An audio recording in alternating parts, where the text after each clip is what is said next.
KFXF Fox 7 Fairbanks. Lions victory has posted the final score. And welcome to Philadelphia. This crowd on its feet. They have just been informed officially that the Lions beat the Cowboys, thus making the Eagles the NFC East champions. So the Eagles do not need a win in this game. Michael Vick throwing deep and nearly intercepted. A flag goes down. Roddy White defended downfield by Sean Considine and Roderick Hood.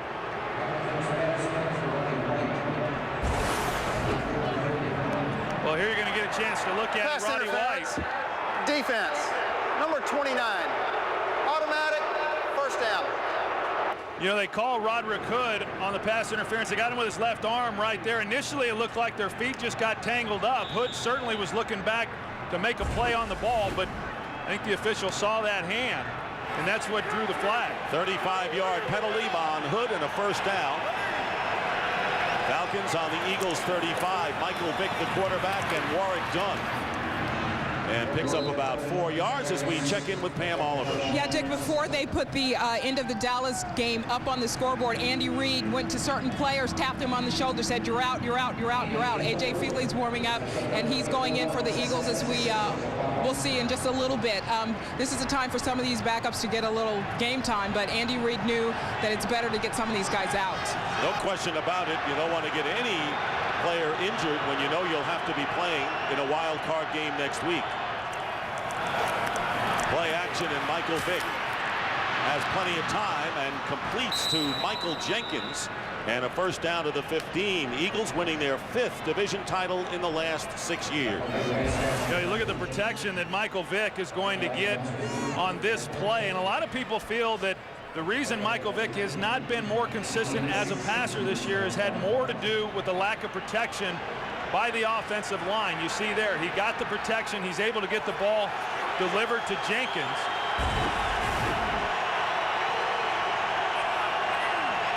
$16-yard gain, and the Falcons threaten. Here is Dunn going outside, and Dunn is about a yard or so shy of the first down. Dhani Jones makes the stop, as Dunn, who has not been used that much in recent weeks when the Falcons have struggled. They're looking at a 2-6 finish in the second half of this year, and Dunn kind of has been a forgotten weapon. You know, you can see there by the graphic what has happened over the last 10 ball games. His yard per carry average down dramatically. Of course, Jarius Norwood, the rookie, he's been playing more here as of late. He's been very productive when he's been given his opportunities. Second down and 1. Vick. A lot of time. Lofts it into the end zone to a wide open Warwick Dunn for the touchdown. A 7-yard play, an interminable time that Dunn was standing there wide open, and Jim Mora, who knows there is pressure on him as the Falcons season comes to an end, elated that the Falcons have taken the lead. They run this off of play action, and Michael Vick was able to buy some time because of the protection. There's just nowhere to go with the football, as you can see. Everybody's covered up. Warwick Dunn leaked out late. That's why he was so open. Michael Vick found him. Morton Anderson adds the extra point, and the Falcons lead 7-3. So Dunn receiving the pass from Vick, who now has 20 touchdown passes this year, and that is a career high for him. Official airline of Super Bowl 41. Donovan McNabb watching festivities from up on top, and he has been rehabbing his torn ACL, and we saw him in practice the other day and says it's coming along well. Yeah, I was surprised that he's actually moving as well as what he is, and he, you know, as you can tell, he's in good spirits. He hasn't lost his sense of humor. I know this has been hard for him. You know, for any quarterback, any player, when you get hurt, you're not a part of a team when they're out having success. But, you know, one of the really good guys in the National Football League, and has been a great leader for this organization. Michael Kanan kicking off following the Falcons touchdown. Reno Mahe trying to get some running room, gets down at the 21-yard line. So Michael Vick with his 20th touchdown pass of the season, and Vick, he'll take the lead anytime. 7-3. The way you move By Visa, go on, live life, and remember that no matter what it takes, life takes Visa. By Microsoft, software for the people-ready business. And by State Farm, great service, great rates. Nobody takes care of you like State Farm. Back here in Philadelphia, the Falcons lead the Eagles 7-3. And A.J. Feely has gone in at quarterback, has appeared in one game, and that was against the Colts, where he completed 4 out of 5. This is his second stint with the Eagles. They start on the 21-yard line. Terrell Buckholter in at running back. Buckholter doing superbly as a backup running back. No gain on the play. And the Eagles, who did not win in a division game last year, 5-1, and that was the key to them winning the division. Doing it all against the teams. Well, they played well within the division. They've been playing well within the division for a number of years, with the exception of last year, of course, after the injury to Donovan McNabb. But, you know, for a team that came out and played exceptionally well and was rolling and then went through that stretch where they were not playing very good football, the way that they've been able to turn around this season is really remarkable. Feely gets hit as he tries to get it out to Buckholter. Interesting that the one loss that the Eagles had in the division. Roughing the passer. Defense, number 51. Illegal helmet contact. 15-yard penalty. Demario Williams. Automatic first down. Yeah, Demario Williams a couple times now been able to get pressure, you know, on the quarterback. No question there. You're going to see him lower the helmet right there underneath the chin. That's one way to get ready to play this ball game. A.J. Feely, who has not played much, played a little bit several weeks ago, and then to get in here and drop back to pass, and then take a helmet right underneath the chin strap. Saw the Eagles division record. Their one loss was to the New York Giants here in an overtime game, and that's who the Eagles will play in the wild card game next week. Terrell Buckholter off the right side, and a flag is down as Buckholter crosses the 40-yard line. Illegal formation. Offense. 6 men on the line of scrimmage. 5-yard penalty. First down. So a 5-yard penalty. And Buckholter limping off the field. Talking about Buckholter, who is practically out 2 years with a couple of operations on his right knee. They don't want to take any chances, obviously, with Brian Westbrook. So Buckholter, one of the key backups, and so he gets hurt. Well, and Terrell Buckholter is a key component to this offensive team. I know Brian Westbrook is the guy, but they've been able to utilize Buckholter, especially here lately, and he has run exceptionally hard. Ryan Moats has gone into play running back for Buckholter. There is Moats, first down and 15, and the slant attempt is batted down at the line of scrimmage. Rod Coleman.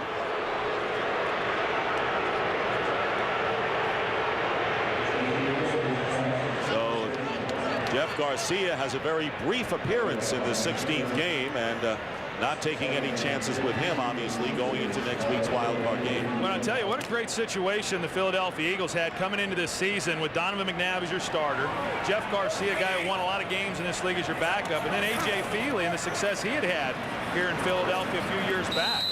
Oates is brought down by Paul Carrington after a 2-yard pickup. And, of course, there are a lot of teams, Troy, that don't have even a decent second quarterback on their roster. So that's paid off, that depth there for Philadelphia. That was a nice move. Of course, they traded him, you know, there to the Miami Dolphins, got a second-round pick when they traded him, and then ultimately A.J. Feely, things didn't work out for him that well there in Miami, and ultimately got traded to San Diego. But when he became available, I thought it was really a great pickup by this organization. I thought it was a great pickup when they picked up Jeff Garcia, considering the health here as of late of Donovan McNabb. On 3rd and 13, pass caught by Hank Baskett, and a first down, and remains in bounds and stays on his feet to get inside the 40. A 28-yard completion to Baskett. Yeah, Hank Baskett, a rookie who the Eagles really like. He's a big physical wide receiver. He's got good speed, and they especially like his hands. Running a good route, and then, of course, Feely putting it on him. And you got John Abraham, who was limited last week. You see the big club there on his left hand. He had surgery on his thumb. They inserted pins. This is his second week to play with that cast. Here's Ryan Moats trying to get outside, and he does. And a flag down as Moats picks up the first down and gets inside the 30-yard line. Paul Carrington, the rookie defensive end, initially Illegal missed use Moats. of hands to the face. Defense, number 71. 5-yard penalty from the end of the play. First down. Darryl Shropshire, illegal hands to the face. Well, there's a shot of Correll Buckhalter working on him and seeing exactly what the nature is of his injury. You see him pointing to the knee. And I can tell you, if he is unable to play once they go into the playoffs, that's going to be a big loss for this football team. And they're also shifting that offensive line as well. Well, they got Harriman's here, the left tackle. He's normally the left guard. Jamal Jackson remains at left guard. Stepping up is Feely, and the pass caught by Baskett. And Baskett, the undrafted rookie from New Mexico, picks up 11 yards and a first down inside the 10. So Harriman's is at left tackle, Jackson at left guard, Nick Holes the center, and Scott Young and Sean Andrews on the right side. Well, this is a pretty good picture here of the hands that I was talking about a little bit earlier. Nice job of being able to adjust his body. You know, and he, along with some of these other wide receivers, they're still young guys. They're only going to get better, and they have throughout this season. First and goal at the 9, and Ryan Moats tackled by Keith Brooking after picking up a yard. And you talk about the variety of receivers. Jeff Garcia telling us the other day, when I was in San Francisco, they devised game plans for only one man. He was talking about Terrell Owens. Here, they all are unselfish, and he trusts all of the receivers. Well, and I can't even begin to tell you what that means for a quarterback when, you know, they're always, usually at least, there's a guy on every team that is the star player, the star wide receiver, not just in San Francisco when Terrell Owens was there. There's always a little bit of pressure on a quarterback to get the ball in his hands. It's nice when you don't have that, and you can just read through your progression. The pitch is to Ryan Moats. And Moats is cut down by Jimmy Williams, who has been injured this year, making his 5th start today in cornerback. Loss of 1 yard for Ryan Moats. It'll be 3rd and goal. And it looks like Moats is a little gimpy right now going back to the huddle. Well, that's what you worry about when you get into a game like this. As we see, try to see at least exactly what it was that happened, but you know, all of a sudden you get into a game and these players realize that it's a meaningless game. Not that they're not going to play hard, but now you worry about key players going down. Buckhalter already shaken up. And they're not going to get it off. A delay of the game penalty against the Eagles. And that will bring up a 3rd and 14. Well, let's see if they called a timeout before the play clock ran down. It looked like the clock went to 0. Well, based on the fact that A.J. Feely is over on the sidelines now communicating with the staff, he must have gotten the timeout called. And a lot of that is just the mechanics for A.J. Feely. I mean, again, for a guy who hasn't played a lot of football, you know, here this season, not even knowing that he was going to be playing today until the last minute. It's just a matter of getting out there and being able to go through the mechanics. There's no timeout on Philadelphia. 3rd down. So they did not get the timeout called, and it'll be 3rd and 14. 3rd and goal from the 14. There's Buckhalter,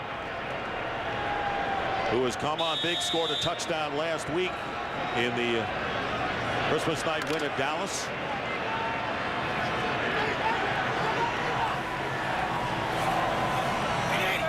There's that score above. The Lions beating the Cowboys 39-31. 3rd and goal, tip and caught for the touchdown by Matt Schobel. 14-yard touchdown pass, A.J. Feely to Matt Schobel, who caught one last week against the Cowboys. Well, the one he caught last week was his first touchdown reception of the season, and now he comes right back this week, catches another one. You know, this ball got tipped. Great concentration by Matt Schobel after the ball was deflected to be able to pull that one in. Good job keeping his feet in bounds as well.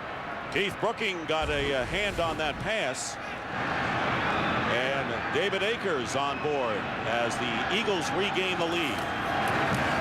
Akers gives the Eagles a 10-7 lead. Matt Schobel, who hadn't caught a touchdown pass in actually 28 games before last week against Dallas, now has 2 in 2 games. 9 plays, 79 yards for the Eagles. Feely 3 for 4 for 53 yards. And his first touchdown pass since 2004 when he had 11 TD tosses for Miami. Terrell Buckholder walking off the field into the locker room. And that's not a good sign for the Eagles as David Akers kicks off. Allen Rawson returning from the 6. Always dangerous is Rawson, but he is buried at the 27-yard line. So we'll take a timeout here in Philadelphia. This crowd celebrating the Eagles Division Championship. Holiday greetings from Budweiser.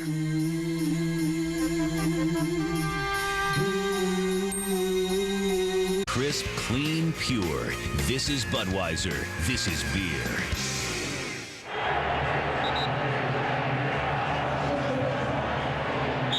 Lead 10-7, and Jeremiah Trotter, the run stopper, non-parallel, out of the game right now, and only 3 Eagles starters on defense in there.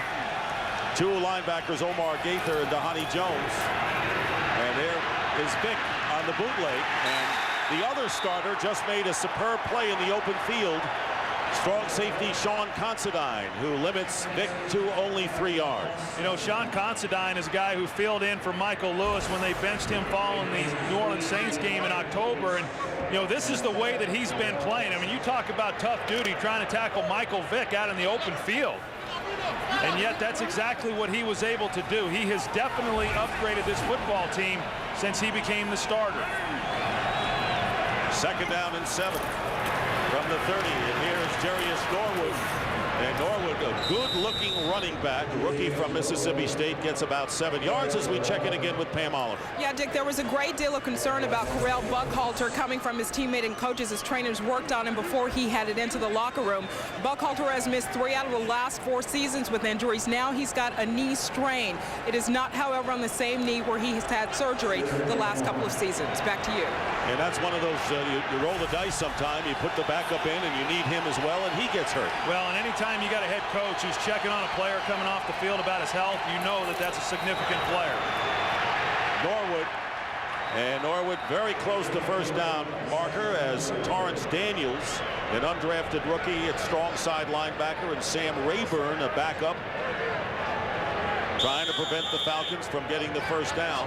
You know, it's amazing, Dick, that the Falcons are such a good running football team, and yet they've not had much success all season long in short yardage situations, whether that be just short yardage situations for first downs or down around the goal line. Here they were faced with 3rd and 1, and it takes a measurement to see whether or not they were able to convert. That has been one of the Achilles heels for this offensive team. And they are short by inches. You know, I tell you what, when the Philadelphia Eagles went with so many backups, there was already some pressure on this team to come out and perform, regardless of the fact of them not being in the playoffs. You know, of course, Jim Moore all week, they're talking about what his future is going to be. The pressure got a little bit more intense when now he's going to be playing against basically a bunch of backups. 1:14 remaining in the first quarter. Reno Mahe is back deep, and Michael Keenan will kick. So the Falcons not willing to go for it on 4th and inches on their own 37. And that wouldn't have been a good coaching decision under any circumstances. Keenan and Mahe with a fair catch at the 31. The Eagles lead the Falcons 10-7 as we near the close of the first quarter. Hi, I'm Rick. Can I answer any questions on your new CRM system? Not really. It's pretty intuitive. Thanks. Ooh, honey almond. Heard the blintzes are good. You got any lunch? Can I answer any questions for you? Hi, got any questions for me? Nice system. Closing deals left and right. We're out of blintzes. With the right software, people can train less and accomplish more. You can. A.J. Feely Traded by the Dolphins to the Chargers along with a draft choice for Cleo Lemon, starting for Miami in their finale against Indianapolis. Then traded by the Eagles to Miami for a second-round draft choice. The Eagles used it to select Reggie Brown, so that worked out for Philadelphia. Yeah, it did, and I think that A.J. Feely, even though he came in here as the third quarterback, I mean, this is an organization that he's comfortable with. They're comfortable with him. They know what he does well. And they couldn't wait to get him back here after he became available. First down from the 31 for Feely. Here comes pressure, lofts it in the air, and there's Matt Schobel with the catch, and a flag is down. Penalty marker down at the 45. Matt Schobel, who caught the touchdown pass earlier from Feely, a 19-yard play pending the call. Pass interference, offense, number 89. 10-yard penalty, first down. So with under a minute to go, they call Schobel for the push-off. Yeah, watch him as he comes off the ball and see if, you know, he gets the right arm extended. That's what they saw there on Boley. I don't think that he benefited from that, but anytime an official sees an arm extended, whether it's from a tight end or a wide receiver, they're going to call pass interference on the offense. You know, Matt Schobel getting his opportunity to play again because they're resting L.J. Smith, a guy who didn't get a lot of balls there when he was playing with the Cincinnati Bengals prior to coming here to Philadelphia, has gotten fewer here. Ryan Moats gets tripped up at the 20-yard line by Demario Williams. Well, tomorrow, the Tostitos Bowl Bash begins. It all starts with the AT&T Cotton Bowl Classic as Nebraska takes on Auburn. Then it's the Tostitos Fiesta Bowl as Boise State looks to complete an undefeated season when they battle Oklahoma. The Tostitos Bowl Bash begins tomorrow at 11:30 a.m. Eastern, 8:30 a.m. Pacific in high definition, only on Fox. You know, I really think there should be more bowl games. Don't you? Yeah. And final seconds being ticked off. You know, once upon a time they had only 5, believe it or not. That's the end of the first quarter with the Eagles in front 10-7. Coach, would you agree it's a little hot in here for a mock turtleneck?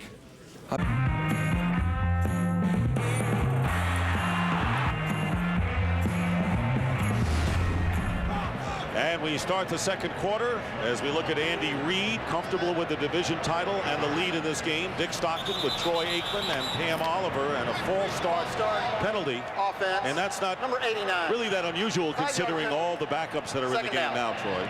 Well, yeah, and more than anything, it's the quarterback, A.J. Feely, because, you know, just like the offensive line, and I understand, you know, I know that there's a lot of different faces now along this offensive line, but they had to get used to the cadence when Jeff Garcia came in for Donovan. Now all of a sudden, you know, this group's having to get adjusted to, and there's another one. False start, offense, number 79. 5-yard penalty, second down. And that's Todd Harrimans, who moved over to left tackle from left guard when the changes were made. You know, and Todd Harrimans, he just signed a new contract extension a couple of days ago, and that's one of the things that Andy Reid and Joe Banner and the organization here in Philadelphia has done a great job of over the years, is signing their players early and doing a great job managing the cap. Second and very long from the 5. Feely gets it off, and it's caught by Thomas Tapei, the fullback, and he is down at the 19-yard line. By the way, Ryan Moats, who limped off, you saw a little while ago, replaced by Reno Mahe. So actually the 4th running back for the Eagles in there, and now you see Tapei go out of the game. Nothing wrong with him. Mahe coming into this one. Well, I don't know about that as they look at his left hand. Mahe with only 1 carry this year. So a slew of injuries to the running backs and all backups, including the fullback Thomas Tapei. Well, Moats is all right. He's back in there now on 3rd down and 22.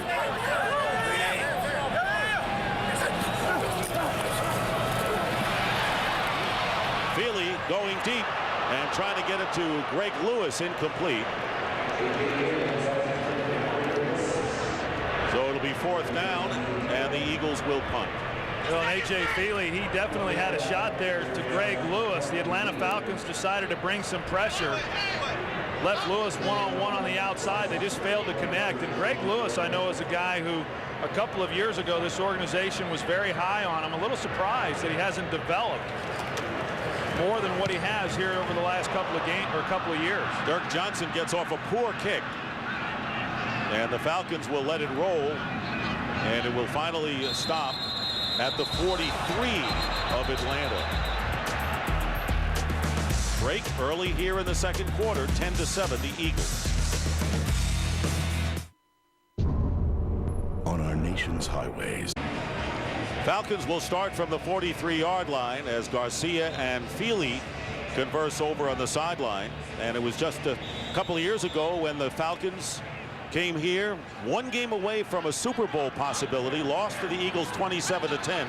Since then, Jim Mora's Falcons have won 15 and lost 16.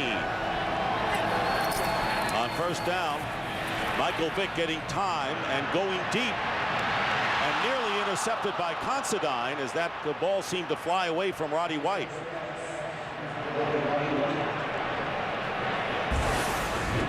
You know, Michael Vick, he has an opportunity maybe to complete this ball, but in order to do that, he's got to keep it to the outside. Instead, he leads White towards the middle of the field, and that's where Sean Considine was there to possibly make the interception. Think back to last week's game against the Dallas Cowboys and the over-the-shoulder catch that Brian Dawkins made, an exceptional reception on the interception.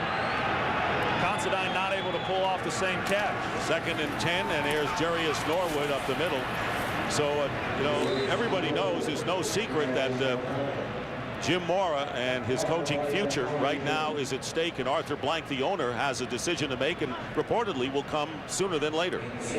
Well, there's a lot of people that think Arthur Blank has already made his decision, and I think that if you look at the comments that he made this week saying that, or at least reiterating his stance that 8-8 and failing to make the playoffs is unacceptable.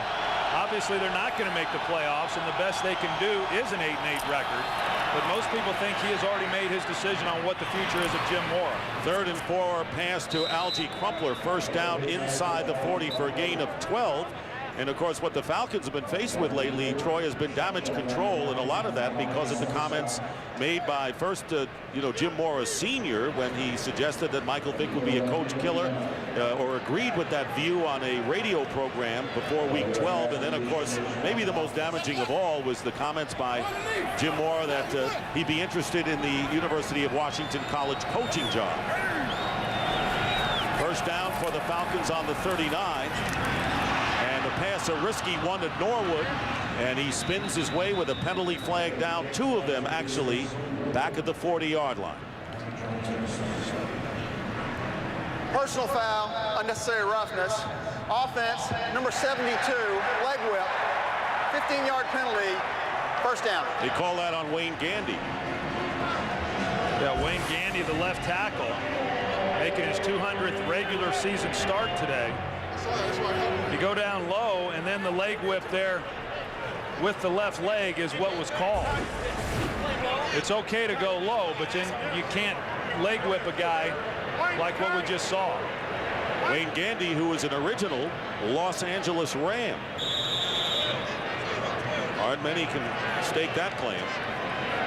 As a result of the penalty, it'll be 1st and 25. Falcons back in their own territory at the 46.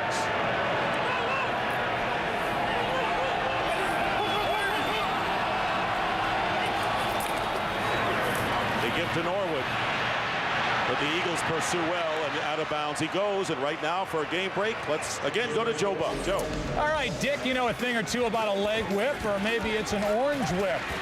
On a gimpy ankle, it's Phillip Rivers to Antonio Gates, 33 yards. The touchdown, a 10-7 San Diego lead over Arizona, trying to fend off Baltimore. They lead 3-zip over Buffalo, trying to secure home field advantage. Dick, Troy, Pam, it's all yours. All right, Joe, and they'll be welcoming you back for the playoffs, starting with the wild card beginning next week. Orange whip, you think he's referring to the Syracuse orange whip? Not sure. With Joe, it's hard to tell. Second down and long. Vick out of the shotgun, throws the short pass to Warwick Dunn, and Dunn gets To midfield, a gain of 3. So Michael Vick has had, for him, a record-breaking year, first for him, and yet you look at the one-loss record and the inconsistencies, and they loom large for Michael Vick this year. Well, there's no question that he's been terrific as far as running the football, setting the record. First quarterback to ever go over 1,000 yards. But if you look at this team and the games where they have struggled, they've paralleled the struggles that Michael Vick has had as a passer. And so I really believe that in order for this team to continue to get better and to play more consistently, Michael Vick's got to play more consistently as a passer. 3rd down and 20. Vick gets hit in the face. Flag goes down, and now he is dragged down by a hand. Sean Considine gets there, and 2 penalty markers there, and Michael Vick took quite a hit right in the face by Considine. Personal foul, unnecessary roughness. Defense, number 37, blow to the quarterback's head. 15-yard penalty, automatic, 1st down. Well, here comes Considine at the bottom of the screen, and he goes high, and then he grabs the face mask. You know, there as he was going by Michael Vick, he was in a great position, actually, to make a tackle, you know, in the chest, a clean tackle, and make the sack. But Michael Vick steps up, and when he did, Considine then grabbed the face mask. That was a pretty easy call. Looked like they were trying to dismember number 7. Well, I will tell you that Jim Johnson, you know, as far as this defense getting better, one of the reasons, along with the play of the defensive line, as to why they have gotten better is Jim Johnson has called more blitzes here over the last 4 games during this winning streak as well, and he's continuing to do that with these younger players. 1st down at the 43. Here is the bootleg, and Michael Vick gets the 1st down again, and inside the 30-yard line, a 14-yard gain by Vick. You get a chance to see how difficult it is. You know, Considine made the tackle previously, you know, out in the open field. He's going to get another opportunity here. Michael Vick puts one move on him, and then Considine slips. And I will tell you that this field, it may not look all that bad to our viewers. It's one of the worst fields right now in the National Football League. It's basically dirt and sand with very little grass. 1st down at the 29-yard line, and Vick going deep. He has Jenkins there, and the ball is batted away. Great coverage by Joselio Hansen, number 22. Couldn't have played that any better. This was another ball by Michael Vick that, you know, just gets away from him a little bit because of where the position was to Jenkins. If the ball's to the outside and leads him, it's a chance for a touchdown anyway, but Hansen had inside technique, and the ball was thrown to the inside. Now, Hansen showed you right there why he's a defensive back and not a wide receiver, because he didn't catch that one for the interception. How would you compare this field to the old Veterans Stadium? That's a tough one. Well, nothing was worse than Vet Stadium, I can assure you. I've had a few concussions there at that stadium. Really? Here's Norwood, and riding Norwood was Jerome McDougal. I don't know if it had so much to do with the surface as much as it had to do with Clyde Simmons and Reggie White, though. Gang Green, as they called him back then. Maybe a combination of the two. Yeah, that's the one thing, and I comment on it often, that, you know, this Eagles defense over the years, whether it's been Jim Johnson or Ray Rhodes or Bud Carson, Buddy Ryan, it's a defense that's always been based on getting pressure on the quarterback, and nobody did that better than Reggie White. 3rd down and 8. Falcons on the 27, 3 wide receivers. And there is the fade, and Roddy White has it knocked away by Hansen again, getting a lot of work. A lot of these backup players getting a chance to play, and they want to show Andy Reid that they can play. So Morton Anderson will come in to attempt a field goal. You know, here Joselio Hansen again on coverage. And Joselio Hansen, you know, he played this spring over in NFL Europe, and then he goes right from that league to training camp in the NFL. He has played a lot of football this season, and you got to believe his body is absolutely worn out. Morton Anderson with a 45-yard field goal, and the kick is good. So Anderson last week became the all-time leader in made field goals. 2 weeks ago, the all-time leader in scorer. Here's Hansen defending White. He's been busy in that last series. 10-10. Nice work on these grilled stuffed Fritos, Pete. Tied at 10, and Jim Moore going around and talking to his players, and I don't think any coach wants to have a losing record. And 11-5 in his first year, as we said, getting to the NFC Championship game, losing to the Eagles 8-8 last year. A win today by Atlanta under any circumstances would give them the 500 record. Michael Kanan kicking off to Reno Mahe, who is taken down by Jamin Elliott. Every point counts as Jim Morris celebrates the tying field goal. We'll be right back. The dream is still alive. They came out in their painted best for this day, and it's turned out to be a New Year's Eve party celebrating the Eagles division championship. I tell you, and even after they found out that the Cowboys lost and that meant then that the Eagles clinched the NFC East, they haven't lost their enthusiasm, you know, here at the Link, as they call it.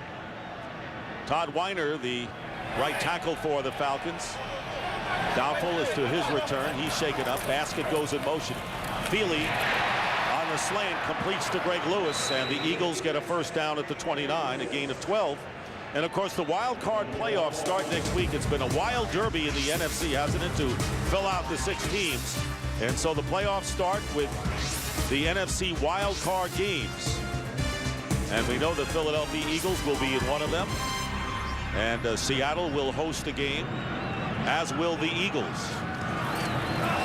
First down, Ryan Moats attempts to cut upfield, tackled at the 34-yard line, and the Eagles will be playing the Giants. You think Jim Johnson wants to do something about Tiki Barber next week?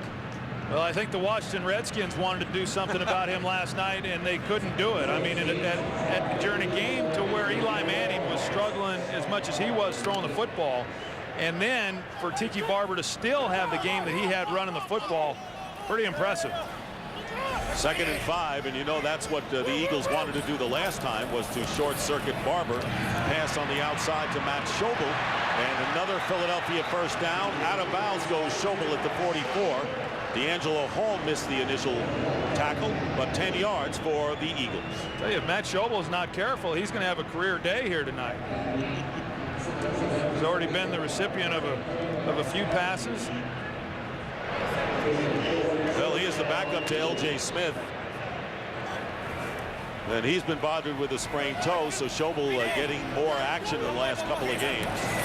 First down at the 44, and there's Ryan Moats. And he gets tripped up by Ed Hartwell as he crosses the line, and a 3-yard gain. 7:20 to go in the half.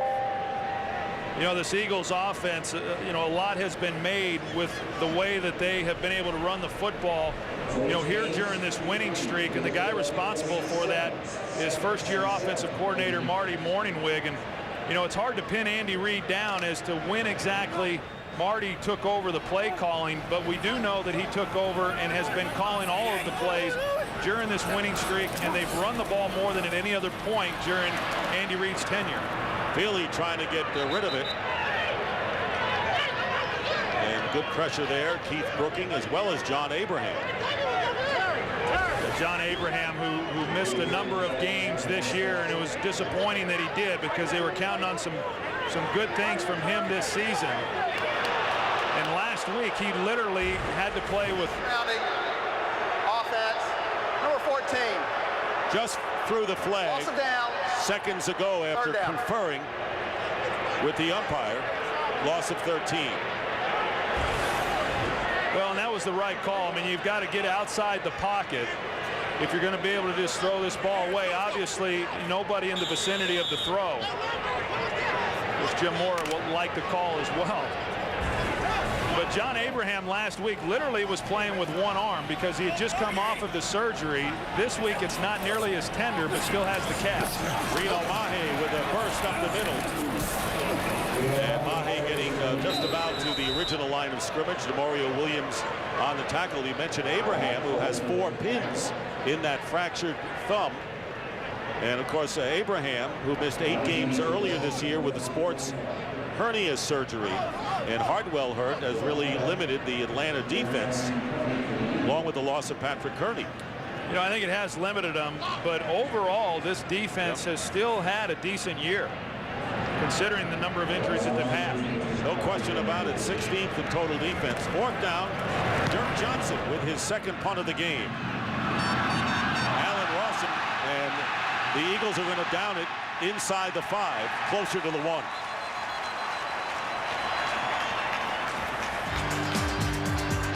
So Allen Rawson, normally a sure-handed, good decision man back there, let it go, nearly hit him.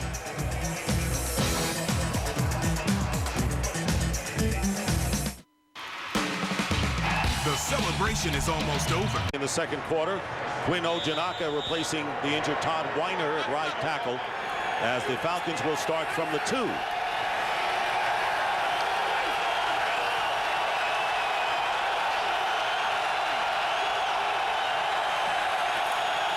Nearly slipping was Vick. Hands off to Warwick Dunn. Daniels is right there. There was so much hope, Troy, when Jim Mora and Rich McKay were in Atlanta a couple of years ago, and it was a new beginning for this team with Michael Vick, and he brought in some high-profile assistant coaches, going in his first year 11-5 within a game of the Super Bowl. They thought this was going to be the start of a huge run for the Falcons, and it has not happened that way. On 2nd down and 9, the pass caught by Algie Crumpler gets out of trouble, and a first down at the 29.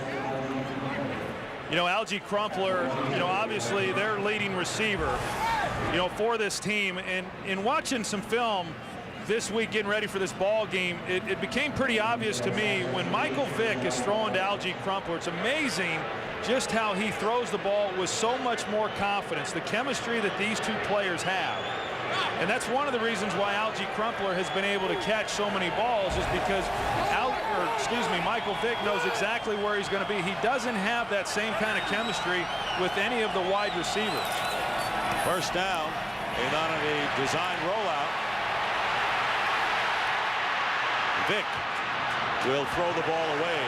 Jerome McDougal chasing Vick all over the link, and a flag thrown at a 30. Another penalty. Most of them today have gone against the Eagles.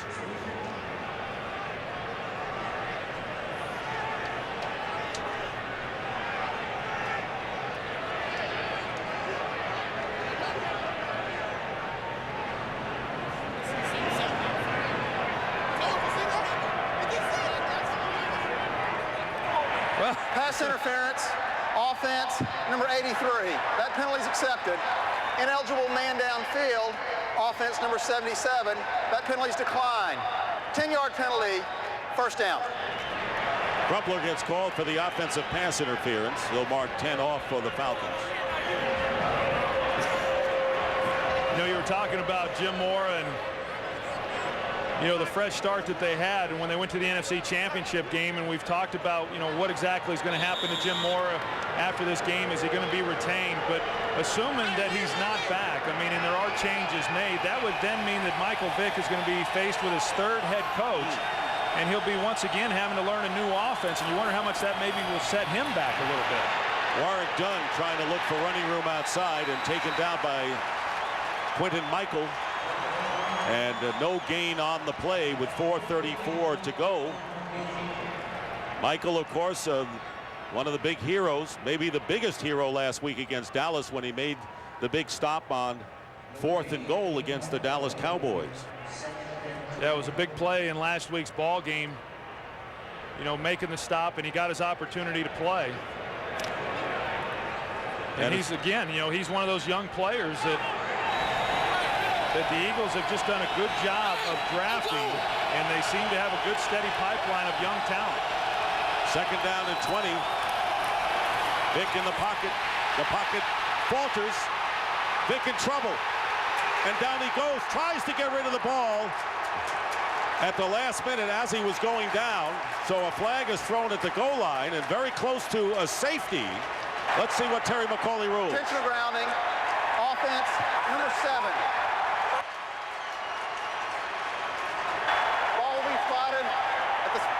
Pass, loss of down, 3rd down. Lucky there was no safety. Well, you're going to see, I mean, under enormous pressure there, Jaquay Thomas and comes after him, and he's fortunate that he just got out of the goal line there, and as you said, Dick, did not get the safety, but, you know, he's outside the pocket. But what happened was the ball did not get across the line of scrimmage, and in order for it not to be intentional grounding, that's what has to happen well outside the tackle box. But because the ball didn't cross the line of scrimmage, that's why they called intentional grounding. And if he had grounded it in the end zone, it would have been a safety. So it'll be 3rd down and 34. Warwick Dunn. And Dunn, no gain on the play, and the Eagles claiming they have Dunn trapped for a safety. No official signal and none coming. It'll be 4th down. Roderick Bunkley, the rookie from Florida State, Sam Rayburn coming on to make the play. Yeah, he got across the goal line, but not by much. I mean, this defensive line, and again, they're substituting a lot of players, not the same guys that they've been playing with, you know, as their starters, obviously, but the results are still the same. This defensive group doing a good job against what is the #1 rushing offense in the National Football League. Eagles call the timeout. And there is Bunkley, who they have great hopes for in the Eagles defensive line. That is the first timeout called by Philadelphia. 10-10 the score, and the Eagles looking to finish with a 10-6 record. They were last in the NFC East a year ago, and they win the division title this year. 4th down. Michael Kanan will not have much room to get rid of this, as the Eagles were trying to block it. Reno Mahe already at the Atlanta 30-yard line and spun out of bounds at the 28. Well, Monday, January 8th, it's the game college football fans have been waiting for as Chris Leak and the Florida Gators take on Heisman Trophy winner Troy Smith and the Ohio State Buckeyes in the first ever Tostitos BCS National Championship game. Our coverage will begin Monday, January 8th at 7:30 p.m. Eastern and 4:30 p.m. Pacific in high definition only on Fox. That's going to be quite a game, Troy, and that's going to be the finish of a great week of BCS bowl games, all on Fox. Ryan Moats trying to go outside. Grady Jackson, veteran nose tackle. Boy, I'll say, Grady Jackson, he may have to go take a breather after this play. You know, Grady Jackson, you're going to see him. He's a big body in there, and it seems that each year he continues to get bigger. But he's able to stretch this one out. And I tell you, you got your hands full there. Nick Cole, the one trying to block him. But Grady Jackson, you know, I joke about it, but he's a big body in there, and he's really helped this defensive run defense because of his size. Feely, and getting turned around was Jason Avant.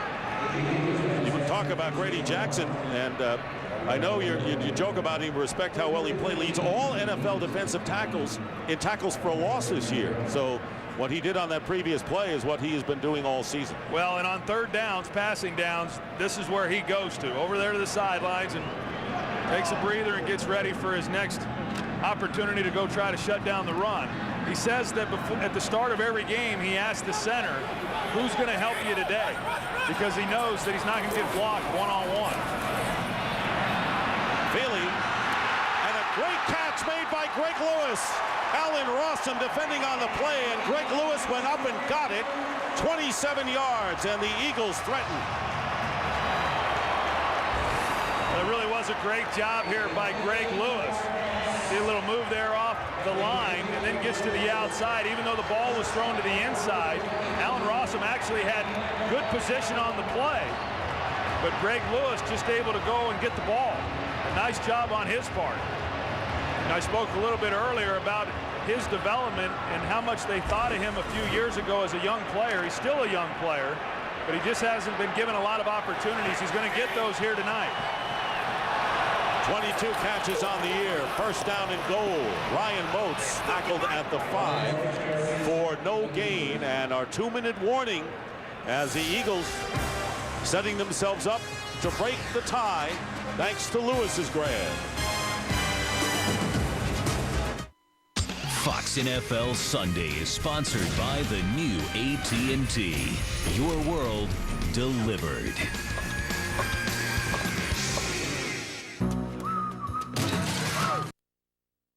Impressive division wins on the road, setting this game up. Here is Feely, wide open, but unable to hold on as Thomas Tapei. He could have walked in. Well, he sure could have. There was nobody out there in coverage, you know, to try to keep him from getting into the end zone if he makes the catch clean and is able to turn up. You know, he's generally got pretty good hands, too. See Jeff Garcia react, and Andy Reid, there's not a lot of expression on his face. Thomas Tapei with some fingers that have been taped up, but I don't know if Andy Reid is impressed with that problem he has. So it'll be 3rd down and goal. And Feely's pass caught for the touchdown. And a flag is down. Hank Baskett, Jason Avant. Penalty flag thrown in the end zone, a 5-yard grab. Holding defense, number 25. Penalties decline. So A.J. Feely with his 2nd touchdown pass, number 81 with the grab. Yeah, Jason Avant getting his opportunity to play as well. They run a high-low there, and the interference call was on Matt Schobel by Chris Crocker. But Jason Avant running a good route underneath, and then Feely putting the ball on him. First touchdown catch for Avant in his career. 4th round draft pick out of the University of Michigan. David Akers' extra point is good. And a 17-10 lead. And that brings us to next week's wild card game right here on Fox Sunday. Pre-game show begins at 4 p.m. Eastern, 1 p.m. Pacific. The 3rd meeting of the year between these NFC East rivals, the Giants and the Eagles. The Giants winning in week 2 here with an amazing comeback, 30-24 in overtime. And then just a couple of weeks ago, the Eagles winning at the Giants 36-22. And of course, you witnessed both of those games. Well, yeah, and even the latest game that they played a couple of weeks ago, even that was a tighter game than what the score would suggest. And as you said, the Giants coming back and having that big win in overtime, you know, here in Philadelphia, you know, obviously it was a big win for them at that time. I think anytime you get into a game like this, a divisional matchup in a playoff game, you know, it's both these teams know each other very, very well. And the Giants, of course, with their win, you know, you just wonder how they're going to be able to come back, you know, off of that win and what kind of frame of mind they're in, you know, having lost 6 of their last 8 ball games. But there's no question that they're going to be playing a team here in Philadelphia that has really been rolling. Well, we know that's going to be an intense game, and sometimes in the Giants' case, they're hoping they finally got the win they needed, whether that can be a spark for them going into the playoffs. Akers kicking, and it's retrieved by Adam Jennings, the wide receiver and a rookie, and he is tackled at the 19-yard line. Well, coming up on the Visa halftime report, Joe and the boys will have scores and highlights. Terry, Howie, and Jimmy will join Joe Buck. Highlights from around the league, and the Fox Sports Ticker will keep you updated with up-to-the-second stats. It's all next on the Visa halftime report. Of course, in week 16, go over the playoff situation. Everything solidified right now in the NFC.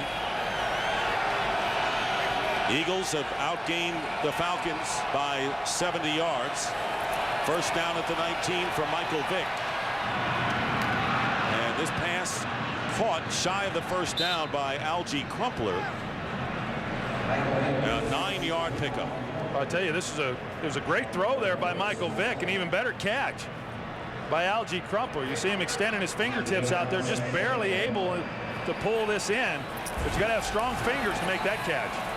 And Vick now completes the pass. First down to Dwayne Blakely, the 3rd tight end on the team, and another 9-yard gain. And the clock stopping with 1:16 to go as the Falcons call their first timeout. So Michael Vick right now has completed 8 of 13 for 81 yards and has a touchdown pass to Warwick Dunn, and he has run twice. The other wild card game, the Dallas Cowboys will go against the Seattle Seahawks. Tony Romo who has been a little shaky lately. 6-4, however, as a starter.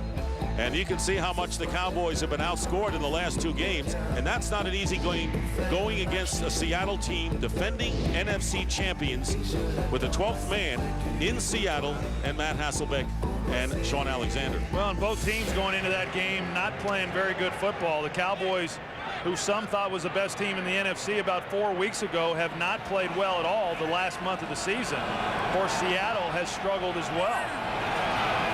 First down at the 37. Inside handoff, or Vick carries himself and gets nothing on the play. Well, that's a part of this offense that I don't really quite understand. When you're talking about a 2-minute situation, no huddle, and you're running the fake draws and putting Michael Vick on the run, that was not going to be a pass. Slant attempt to Roddy White is batted down at the line of scrimmage. Quentin Michael, who has really assumed the special teams leadership for this Eagle team since Ike Reese, now playing some defensive downs. He's had a good game already here tonight, getting involved in a lot of the action in the backfield there with Michael Vick, and also in run defense, but just a good young player for this club.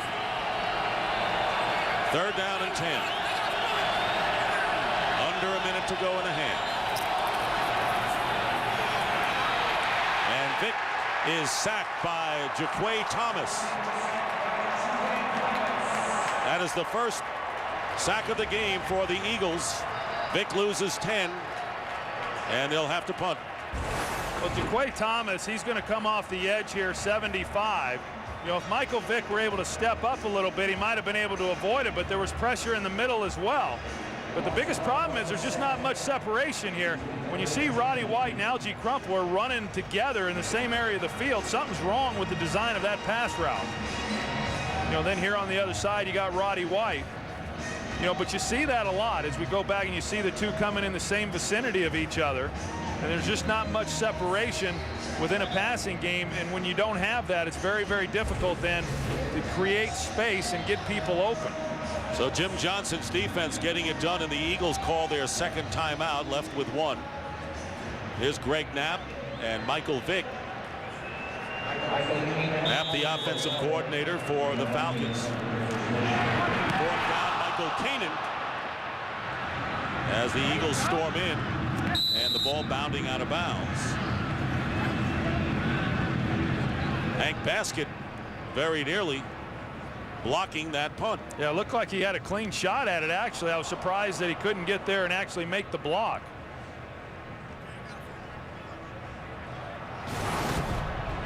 A.J. Feely, 113 yards and 2 touchdowns.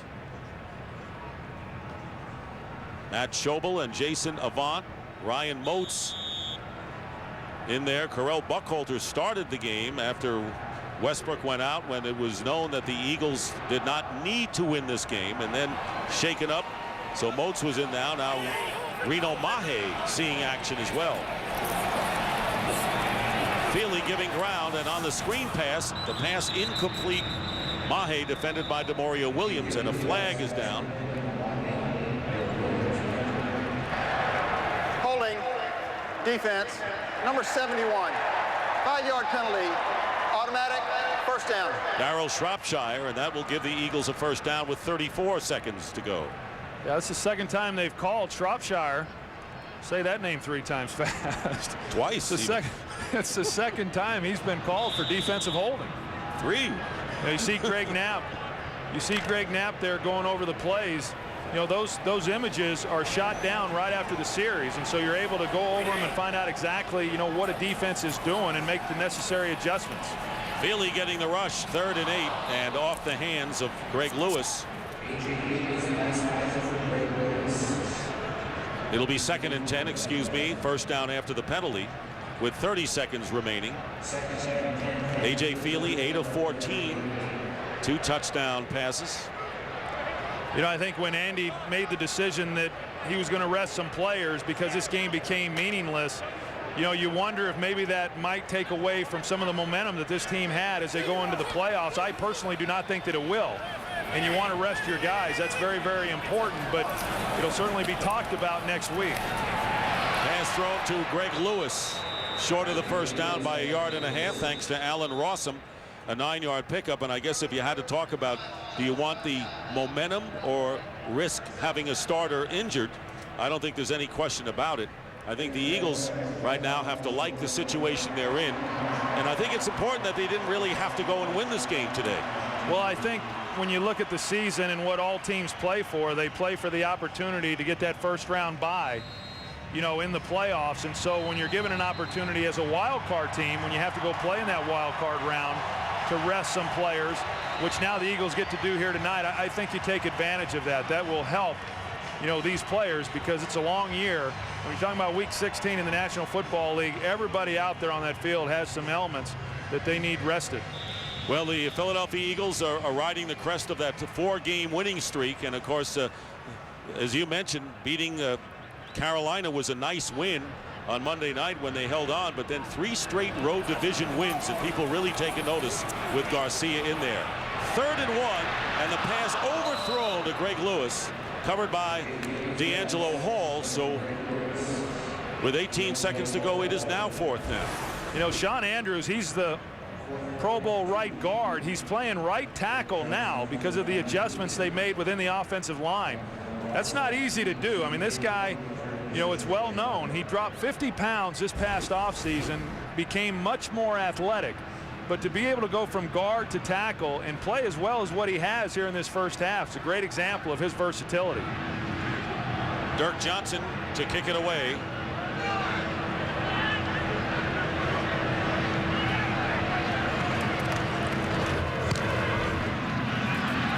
Allen Rossum.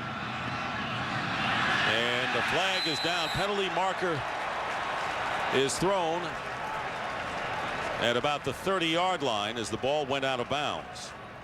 10 seconds on the clock. Illegal formation. 6 men on the line of scrimmage. Offense. 5-yard penalty. 4th down. 50-yard kick went out of bounds. And of course, they're going to get another opportunity here. Yeah, and these punt coverage teams, they never like that, nor does John Harbaugh, the special teams coach here for the Philadelphia Eagles. You know, these guys run 50 yards downfield in order to cover a punt, and then when there's a penalty, you got to do it all over again. Here's Joe DeCamillis, special teams coach, and of course that has been one of the solid foundations of the Falcons going back to when his father-in-law Dan Reeves coached this team. Johnson's kick. Rossum hemmed in. And out of bounds at the 22. And the clock runs down.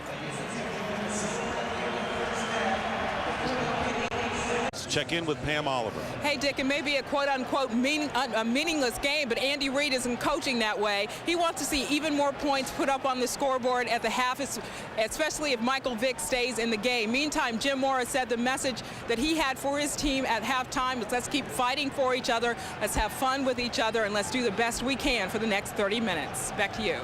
All right, and Andy Reid upset, almost had the challenge flag ready to throw it on onside kick attempt.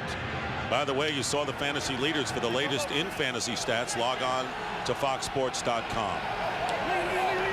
First down for the Falcons on their 48-yard line. Michael Vick, the quarterback, trying to get away, and he can't, from Jaquay Thomas, his 2nd sack of the game, and they're going to blow the play dead right there, even though the Eagles had picked it up and started to go with it. A loss of 10. Well, this was going to be Trent Cole playing that side, but again, Jaquay Thomas out there now doing a good job not allowing Michael Vick to get to the outside and makes the tackle. The question is, was he down before the ball came out? The right knee, it appeared, was on the ground prior to the ball coming out of Michael Vick's hand. And Michael Vick is shaken up near the far sideline on the result of this play. They can see Jaquay Thomas falling on the back of that right knee as they were going to the ground. So we're going to have a timeout just 9 seconds into this 3rd quarter, and the quarterback is hurt. We're tough. Michael Vick was hurt his ankle, taken off the field, and now Matt Schaub has come in to play quarterback for the Falcons. Has not played much this year. 2nd down and 21 for Schaub, and the receiver fell down. That was Dwayne Blakely, and it'll be 3rd and 21. Here's how it happened. Yeah, again, Jaquay Thomas, as he's making the tackle, just slides down and he lands right there on the bottom of Michael Vick's ankle and on the back of his knee. And I'm not sure if it's the knee or the ankle that is the problem, but obviously his leg got caught under there in a very awkward position. So Matt Schaub is in. He has completed 3 of 6 for 33 yards. Minimal action, to say the least, this year. And a subject to discuss here for the Falcons, because he's done very well as a backup quarterback. This pass off the hands of Michael Jenkins. Incomplete, bringing up 4th down.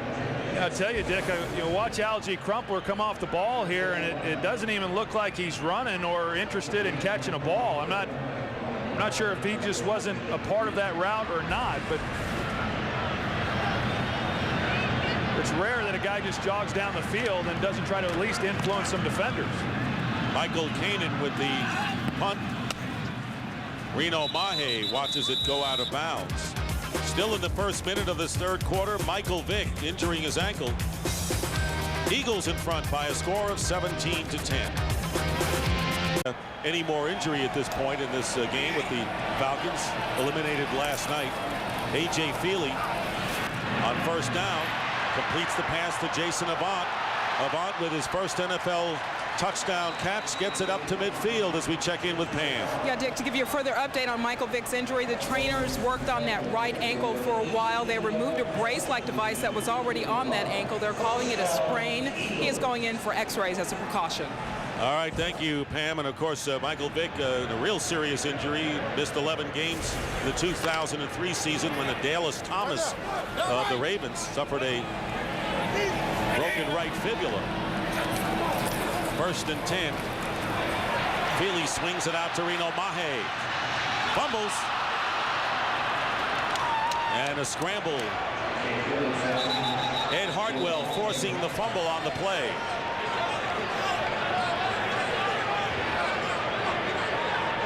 Well, it's now a scrum to try to determine who's got the football. Looked like Mahe might have been able to get back on the ball after he fumbled. But when you're at the bottom of the pile, I mean, anything can happen. It's just whoever emerges with the ball in their hand.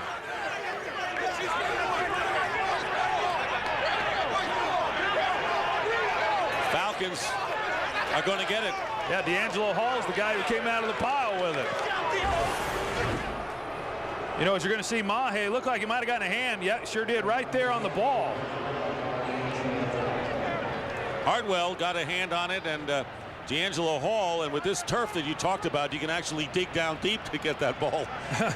Well, when you got a ball like this and everybody then is jumping on the pile trying to come up with it, you got Mahe with one arm, you know that he's not going to be able to maintain control of it. There's D'Angelo Hall. And then when he comes out with it, obviously you can't give it to anybody but the Atlanta Falcons. You even got Jim Mora down in there trying to figure it out as well. He might have recovered it. That's the first turnover of the game and a 1st down at the 48. Matt Schaub with plenty of time, and this pass caught by Roddy White. Great grab on a low pass, and Roddy White goes the other way and runs out of bounds at the 25-yard line. Roderick Hood chased him, a 28-yard gain on a well-executed play by the Falcons offense. You know, Roddy White, who they've expected a lot of big things from, he's playing today because Ashley Lilly is injured. You know, he's able to go down here and make the catch, and nobody then touches him. And he wisely gets up and gets some more yardage out of the play. Falcons have a 1st down on the Eagles' 25. Roddy White going in motion. Warwick Dunn getting the call. And not much there. Picks up a couple of yards on the play. But it's interesting, you talk about Matt Schaub and how well he has done and has won some big games as a backup quarterback when Vick has been hurt in recent years. Well, and he's a guy that everybody in this organization really likes, from Rich McKay on down throughout the coaching staff. And you know, they believe that he's going to have a really bright future, you know, in this league. Unfortunately, it's not going to be for the Atlanta Falcons. He becomes a restricted free agent this offseason, and they're going to be pretty much forced to trade him unless they name him as the starter, which won't happen. And Warwick Dunn with another minimal gain. Matt McCoy making the tackle, and you know, it's a tough dilemma that they have, because Matt Schaub really has gotten the desires of a lot of other teams around the league. Well, he has, and a lot of people have shown an interest in trying to trade for him. They were offered some various proposals this previous offseason for him. The Falcons know he's a very valuable commodity, but if they don't trade him this year, he's obviously not going to sign an extended contract knowing that he can go somewhere and be the starter. And if he plays out next year, then the Falcons wouldn't get any compensation when he left. Highly regarded backup in demand. Here's Schaub, and the pass should have been intercepted by Sean Considine. It was right in his hands. So right now, not a great audition for Matt Schaub. Try to get the ball to Roddy White. Well, and Matt Schaub knew that he made a mistake on that one, because you got to know where the safeties are, and he did not have an idea as to where Considine was. He knew he had an opportunity on the outside as far as the position of the corner and the receiver with the inside technique, Roddy White, but Considine was a guy who, again, could have had another interception. So Morton Anderson, who connected from 45 yards out in the first half, this will be from 40, and the kick is blocked. No, it's a fake. Schaub will pass, and it's caught by Eric Beverly. Eric Beverly makes the grab.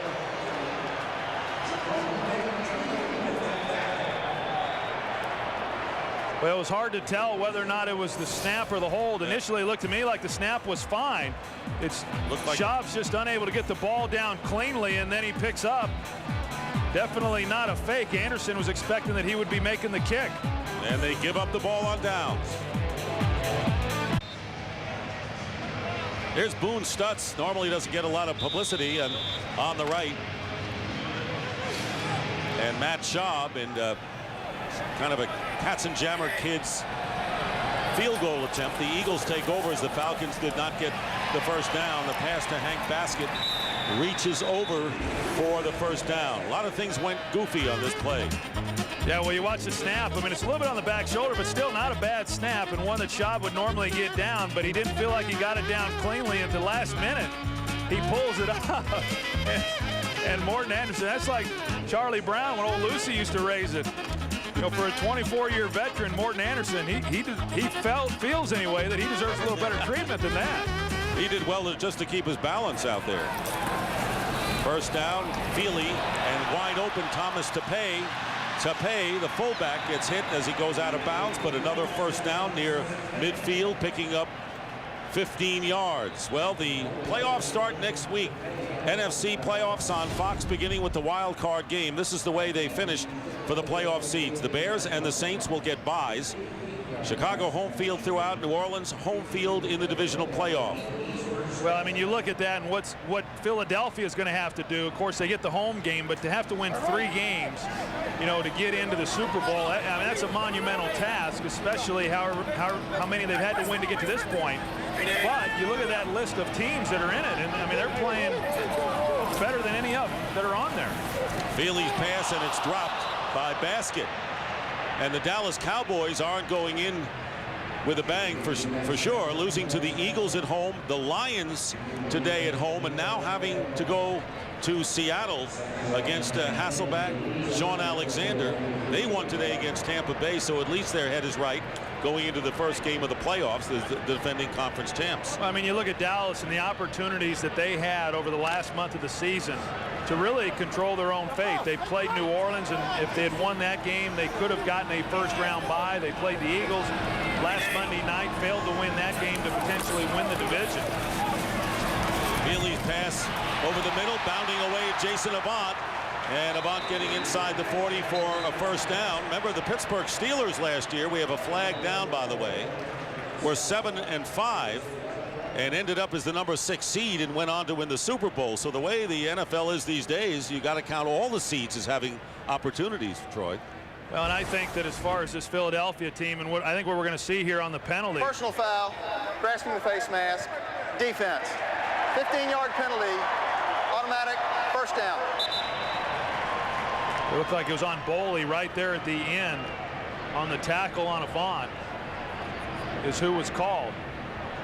You know, he didn't grab the face mask. If you grab the helmet, though, and turn the head, they're going to call it. Even though the head didn't turn. Questionable call there. But I think if you look at Philadelphia and what they've been able to do, obviously Jeff Garcia has played exceptionally well. But I think in terms of what's going to happen to them when they get into the playoffs, if this defense for the Eagles can continue to play as well as they have and then even get better and play at the level that we're used to seeing them play in previous years, I don't think there's any question this Eagles team's got a real shot at it. You know, Troy, talking to Andy Reid the other day, he said when your defense plays well, you can do whatever you want on offense. That has been his mantra here with the way the team has played. First down at the 38 of Atlanta. Feely again up the middle. And Jason Avant makes the catch. In case you're wondering, they picked up the flag on that last play. There's Marty Morenweg, who, of course, has played a key role in the Eagles' offensive surge with the running game. Well, there's no doubt about that, and he's continuing with it here today. I like the fact that A.J. Feely is out here now playing, and they really haven't changed what they're trying to do. It would have been real easy just to come out here and not give him an opportunity to try to make some plays within the passing game. But, you know, as Andy Reid told Pam Oliver coming out of half, they want to see execution. Basket. And it takes a little bit to wrestle him down, and they do. Jimmy Williams wrestles him down after a gain of 11. And Andy Reid saying, and a lot of great respect for Marty Morenweg, he says he's been with me in every step of the way. He was a graduate assistant at UTEP, coached with him at Missouri, and of course at the Green Bay Packers. Yeah, and I think it's because of those relationships and those stops with each other that is the reason why Andy Reid has allowed him to call plays. I mean, think about it. Brad Childress was here for a number of years, and a guy who Andy Reid had great respect for, yet he never turned the play calling responsibilities over to Brad Childress, and yet he's done that with Marty Morenweg in his first season as offensive coordinator. First down from the 24 to pay. And to pay down at the 20, and we check in with Joe Buck for a game break. How about this, Dick? Stockton, Denver needs to win to get into the playoffs. The only spot up for grabs. Jay Cutler got his bell rung in the first half, came back, 6.5 left in the third quarter. Walt Harris, his 7th interception of the season, 28 yards for the touchdown, 17-13 San Francisco. Back to Dick, Troy, and Payne. You know, it's amazing. Every time you go into one of these games and you say, well, if this team's a playoff team, then this is a game they should win. It seems to never work out that way, at least this season, and it's not working out that way right now in Denver. 2nd and 7, the pass intended for Schobel, and pass interference call. Chris Crocker making contact beyond the 5-yard limit.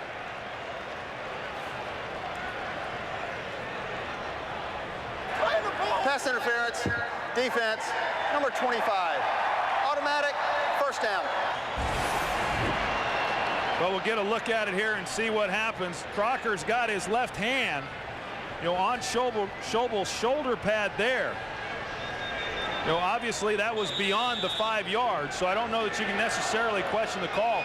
You know, you think back to last night's game. I don't know how many people got a chance to watch that Giants-Redskins game, but I'll tell you, those officials really let them play last week. It was a very physical ball game and a lot of contact down the field. They're calling it pretty close here today. False start. False start. Offense, number 73. 5-yard penalty, first down. Sean Andrews, who has been the right guard, playing right tackle in this revamped offensive line. You talked about the Denver story as we saw Joe Buck's game break. If Denver wins, they'll be the 5th seed, the Jets number 6. But if Denver, the Broncos lose, the Jets become the number 5 seed in the AFC, and Kansas City gets in as the number 6. First and goal for the Eagles on the 11.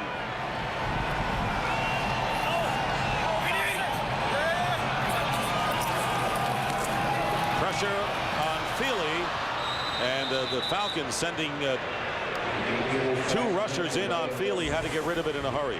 Yeah, good job by A.J. Feely just getting that one out. You know, a lot of times when you call a screen pass, which is what that was, is you see the offensive lineman running out there to the right side.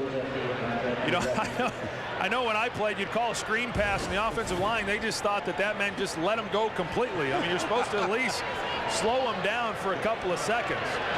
Send the message down to those guys, Jonathan Babineau and Jimmy Williams. So there's Feely, but had to hurry a little bit, not been sacked. This is the 9th play of the drive.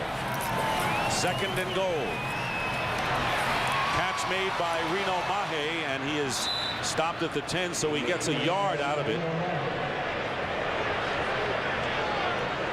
Marty Morenweg, who was the head coach of the Detroit Lions. And I'll tell you what, it was obviously a tough experience for him, you know, those couple of years there in Detroit as the head coach, but he is extremely well respected as an offensive coach, not only here in Philadelphia, but also when he was in San Francisco, you know, as the offensive coordinator there. He's a good football coach, and you know, I know a lot of people take your shots when it doesn't work out for you as a head coach, but he's very well respected within the profession. And giving deserved credit here.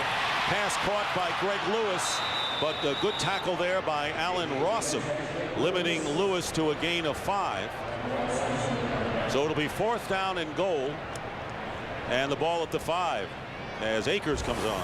You know, pretty good play there by Allen Rossum, and a guy who's been primarily a special teams player coming into this season has had an opportunity to play a little bit more corner because of the injuries to Kevin Mathis and Jason Webster.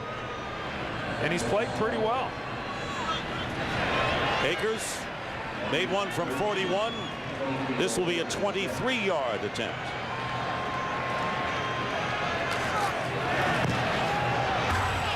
And it hits the goalpost and falls into the end zone. No good.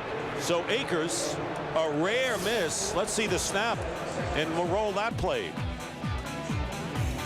More the hold than the snap, it appears. The ball hit the upright, the thud. Score remains 17-10, the Eagles.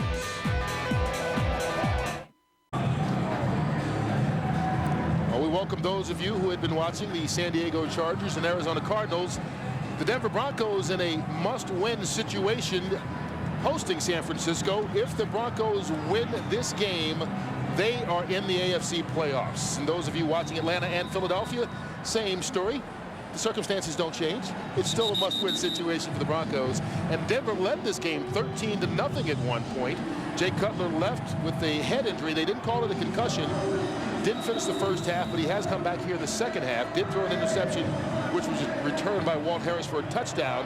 That gave San Francisco its first lead. But right now, Cutler and the Broncos at the 5-yard line, 1st and goal. And this is the area of the field that they've struggled on earlier in the game. They continue to struggle as Mike Bell runs right into the pile. Well, for those of you just joining us, this game started off in a good fashion for the Bronco defense. Champ Bailey, 10th interception, returned it 70 yards for a score. It was 13-3 Denver at halftime, but Morin Norris and the 49ers came up on the opening possession of the second half, took it into the end zone, and then the Broncos throw an interception as Walt Harris gets his second pick of the game, takes it 28 yards in for the score, and the San Francisco 49ers have their first lead of the afternoon. Jay Cutler and company trying to turn that around. And they've had 2 goal line stands already this afternoon to force field goals by the Broncos. Another sack, and the ball came out. Mark Roman got in there and brought down Cutler, and we'll see who recovered it. That's the 3rd time with that pressure on the backside. And, you know, we talked about it earlier. If it works, stick with it. Well, this time they at least brought it from the blind side. He's going to be coming in this way. We've seen it all day long. These guys have been coming in off the edge, whether it's Keith Lewis or Mark Roman. They've been coming free off the edge. This time the Broncos turn their protection to the right side, and there's just nobody there. He's got a free shot to the blind side of Jay Cutler. Broncos do recover it, but that's a 3rd sack of the afternoon for San Francisco. And you mentioned twice inside the 5-yard line earlier, the 49er defense prevented touchdowns, and right now they forced the Broncos into calling their 3rd timeout on this drive. You know, we saw it earlier, the pressure from the backside on Cutler. You know, San Francisco just does a nice job here. There's pressure right up the middle. That's where he gets hurt. A little head injury right there, but comes back. The doctors go and check him, make sure his pupils are dilating right. So almost surprised. I mean, we talked about earlier in the first half about will he come back, and you obviously, Moose, said, you know, you didn't think so, and then, you know, we see Jake Plummer go out there and really doesn't get anything going, and they decide, you know, after half to come back to Cutler, and he put a nice drive together there in that last one. Well, he really has. I mean, we had the big kickoff by Quincy Morgan to get him out to midfield, and then, you know, 2 passes, boom, boom, one to Rod Smith, one to Tony Scheffler. They're right down to the 20-yard line. They end up getting down inside, down to the 5. Rod Smith has been his key guy on this drive, but whatever the reason this afternoon, early on, it was the running game. They got down inside the 5. They were just completely stuffed trying to run the football in, and now they elect to go ahead and try and make a touchdown, you know, throwing the ball, and they turn a guy loose. Now negative play. They've called 3 timeouts in 2.5 minutes on this drive. Might that be an after effect of the head injury that he's a little confused right now? I don't think he's all there. I really don't. I mean, I thought the opening drive when he threw the pick was an indication, but he's come out and thrown the ball well on this drive. But he can't be 100%. 3rd and goal. Walker. Javon Walker can't get around the corner. Good tackle by Mark Roman, preventing the touchdown. And for the 3rd time today, the Broncos have 1st and goal at the 5 or closer and don't get in the end zone. The only big question mark I have is if he's a little banged up, you would think that they would go with the run. And in this whole drive, they stuck with the pass over and over. I don't know how many runs there were, but, you know, they're sticking with the pass. They're putting the ball in his hands to win the game. Jason Elam already made 2 today, the most accurate kicker in the league this season.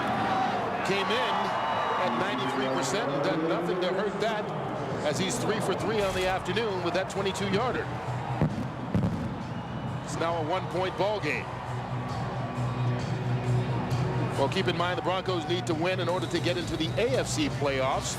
The NFC playoffs are already set next Sunday right here on Fox, beginning at 4 o'clock Eastern time. It's the Giants at the Philadelphia Eagles. The Giants making it as the 6th seed, and the Eagles, the surprise team, coming back to win the NFC East. That was amazing to see Tiki last night against the Washington Redskins. Literally just pick that team up and carry it on his shoulders into the playoffs. Talk about missed tackles. I mean, you couldn't take Tiki down with an arm tackle yesterday. If I don't care who you are, you could be Spider-Man and wrap him up with a web. I mean, he was just breaking arm tackles and tackles left and right. What a great day he had. What opportunity do the Giants have in a game like that because it's a division opponent, more so than just barely getting in as a wild card? Well, you know each other quite a bit, but there's been a lot of changes. I mean, the Giants have been hit hard with the injury bug. You've got Garcia, but, you know, the New York Giants, the last time they played Philadelphia, Garcia was the starting quarterback. So, you know, Philadelphia's just going to do what they do. The interesting thing is, how do they match up against that running game of the New York Giants? Because, you know, I think that since Donovan has gone out of the lineup, they've improved not only by Jeff Garcia playing the quarterback position and distributing the ball around, but their running game and their run defense has improved also. Here's Maurice Hicks. Oh, he was upended. Nate Jackson with a big hit. We got another big break coming our way, courtesy of Joe Buck. All right, Kurt, thank you. The Baltimore Ravens trying to solidify their spot as a number 2 seed in the AFC playoff picture. Chris McAllister to the hand. 31 yards, 5th career interception return for a touchdown, 16-7. Baltimore on top. Let's go back to Kurt, DJ, and the Goose. And the Ravens, if they win that game, San Diego was winning rather easily against Arizona. The Ravens would be the number 2 seeds in the AFC. The San Diego Chargers, number 1. Second drive of the second half for this 49er offense. And Frank Gore with nowhere to run, maybe 2 yards on the play. Ian Gold on the stop.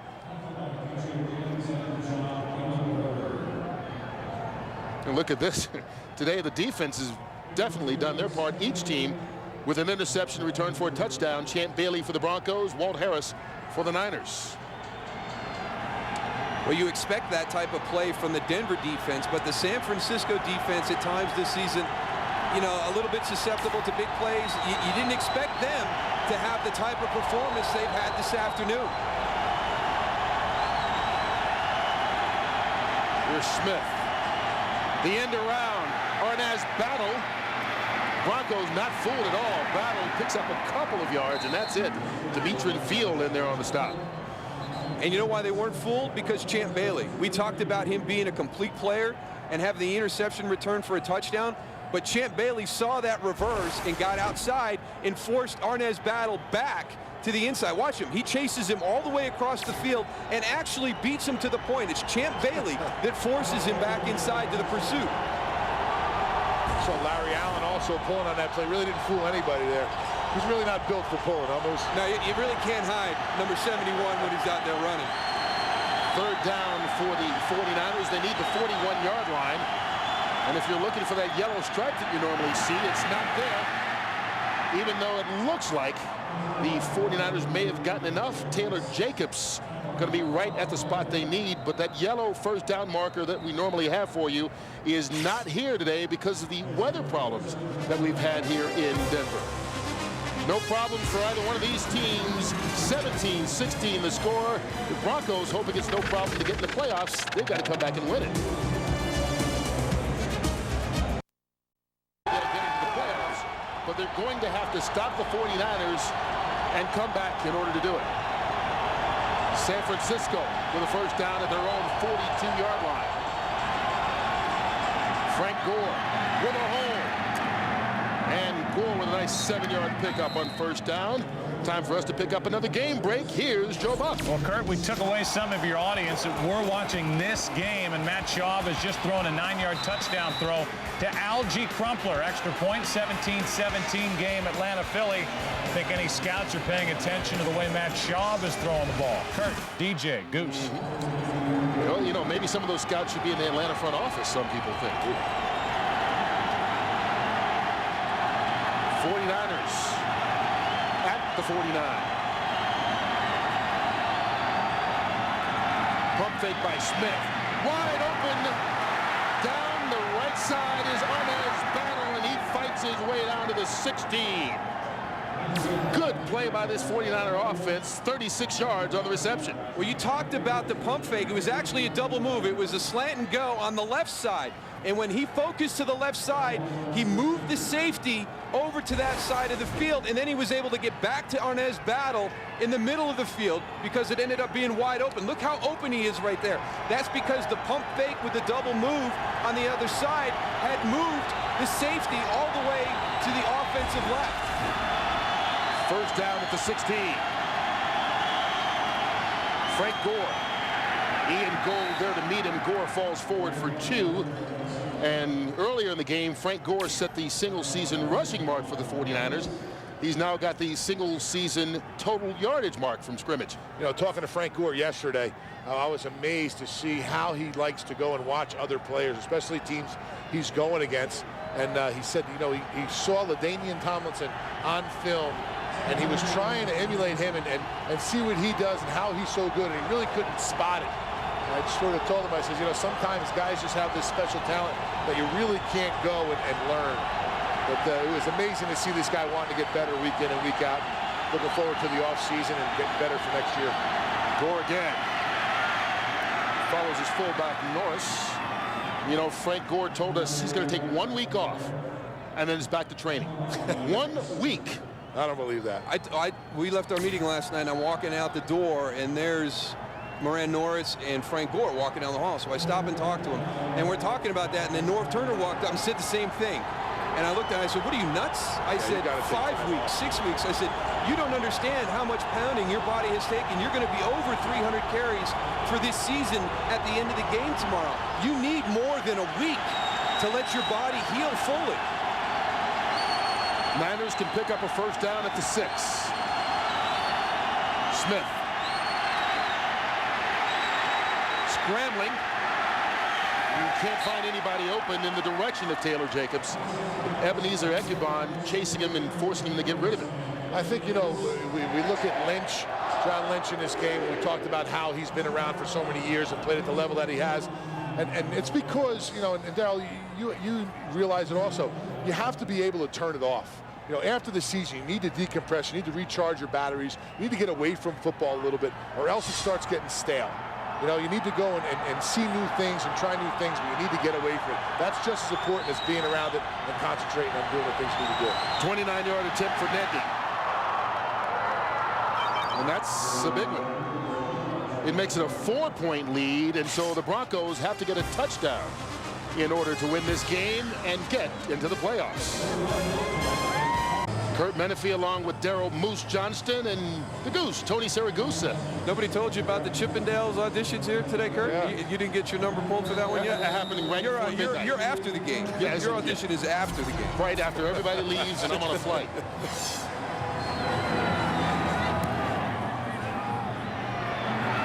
Quincy Morgan in his end zone, and they'll bring it out. Across the 20, and Morgan stopped at the 28-yard line. The 49ers trying to hold on and pull off the upset and make Moose and Goose's fans happy in many ways. 11:51 left to go here in Denver. San Francisco owning a 20-16 lead in this final game of the regular season, a game in which the Broncos must win in order to make the playoffs. Cutler, and that was behind an open Rod Smith. Let's check in with Joe Buck for another game break. All right, Kurt, some of your audience left this game. That was our decision, not theirs. We know it's a battle of the backup quarterbacks. First, Matt Schaub. Now, A.J. Feely, 89 yards to Hank Baskett, a 24-17 Philadelphia lead. Let's go back to Denver. Kurt, Darryl, and Tony. All right, thanks a lot, Joe. And the Philadelphia Eagles already in the playoffs as champions of the NFC East. They will host the New York Giants in a wild card matchup next Sunday right here on Fox. Tatum Bell out of the backfield takes the pass. A couple of moves later, he's out to the 43-yard line. 16 yards on the play. You think Andy Reid has called up Brad Childress of Minnesota and thanked him for that Hank Baskett edition? That was a pretty nice swap, Hank Baskett for Billy McMullen. You know, it's amazing. I was at the Eagles training camp in Lehigh, Pennsylvania, and they kept talking, Hank Baskett, man. We got this guy, Hank. And I'm like, Hank Baskett? He's a free agent. Why are you celebrating him? But it's been a big deal. He has been a big acquisition for them. And here's Tatum Bell on that last play. No penalty marker down, and Bale wanted a face mask. Didn't get it. He didn't really have a hold of it. He just kind of had his arm there on the helmet, not necessarily the face mask. That was a hug. That wasn't a face mask. And now the 49ers are putting out the challenge flag. Well, the only thing they could be challenging here would be the spot of the football. Unless the ball came out somehow along the way. We'll take a look. Obviously, Mike Nolan and his coaches up in the booth thought they saw something on the replay. There's another look. Well, he's had a couple down the stretch here. Oh yeah, that ball's out. Yes. Completely out. Completely out.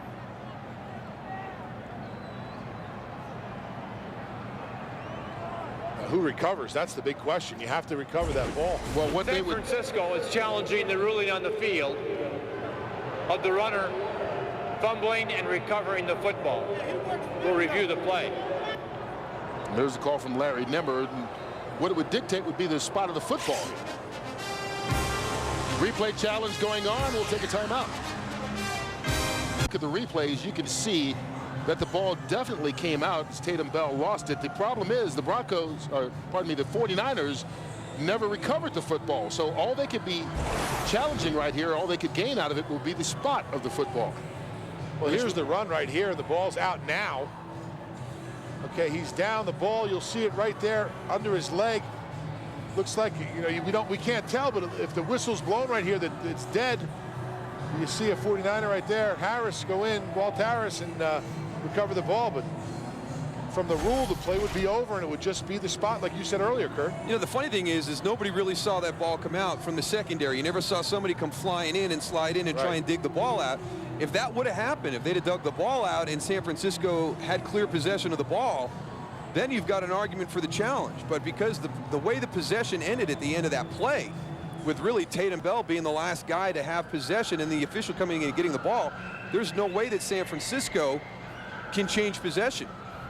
Now, the one thing is we could not hear the whistle, but it appeared by that video that the umpire was coming in to get the ball, meaning that the play was over. It's just so strange. How many times do you see a play like this where the safety sees the ball out and he comes flying in into the pile and digs the ball out?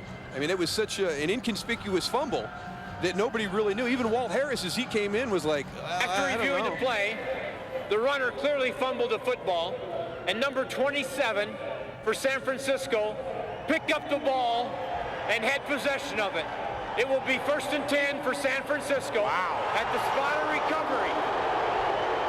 So they're saying that it was... will not be charged with a team timeout. If that's the case, the whistle was not blown. 36 on the game clock. That's what it means, is that the play was not over. Well, can we roll this a little bit farther? Let's roll this through, because I've yet to see Walt Harris clearly have possession of the ball. He comes into your frame right here. There he is. But see, you see the umpire coming in, the play is over.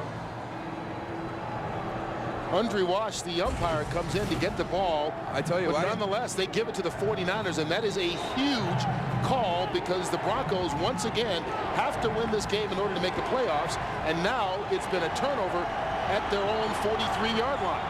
Well, that's 3 critical fumbles by Tatum Bell the month of December. 3 fumbles in 3 weeks. The first 2 led to touchdowns. Here's Frank Gore.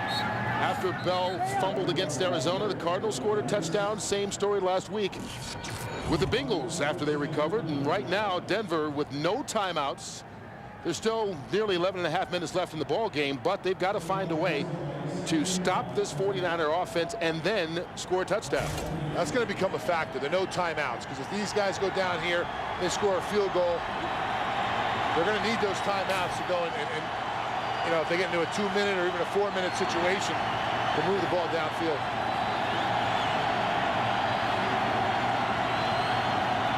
Gore on 2nd down.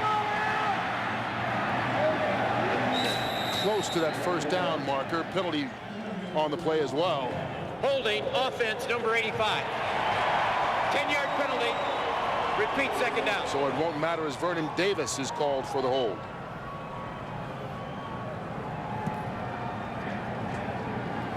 We talked about it at the beginning of the game. You know, Mike Shanahan said he wanted the Kansas City Chiefs to win to put his team in a pressure situation. Well, the pressure's been cranked up. Careful what you wish for. He might want to take them words back. On the other side, Mike Nolan said he wanted his team to realize how important it was to win this game because for a young squad, he feels there's a major difference between a 6-10 finish and a 7-9 win. And his team responding so far. Arnaz Battle gets away and fights down to the 40-yard line. 8-yard pickup on the play. And that's one of the things that the 49er players have to realize. And the Denver is out of timeouts. You know, don't go out of bounds. Keep yourself in bounds. Let this clock continue to run. Take time off the clock. Limit the opportunities for drives for the Denver Broncos. A key 3rd down coming really for this Denver defense, as they need to find a way to hold the 49ers without a 1st down, because right now San Francisco out of field goal range.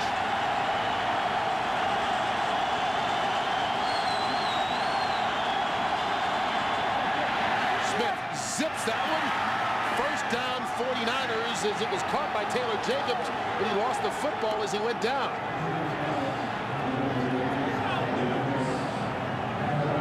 No signal yet. Well, the players have been... That's Carl Pema.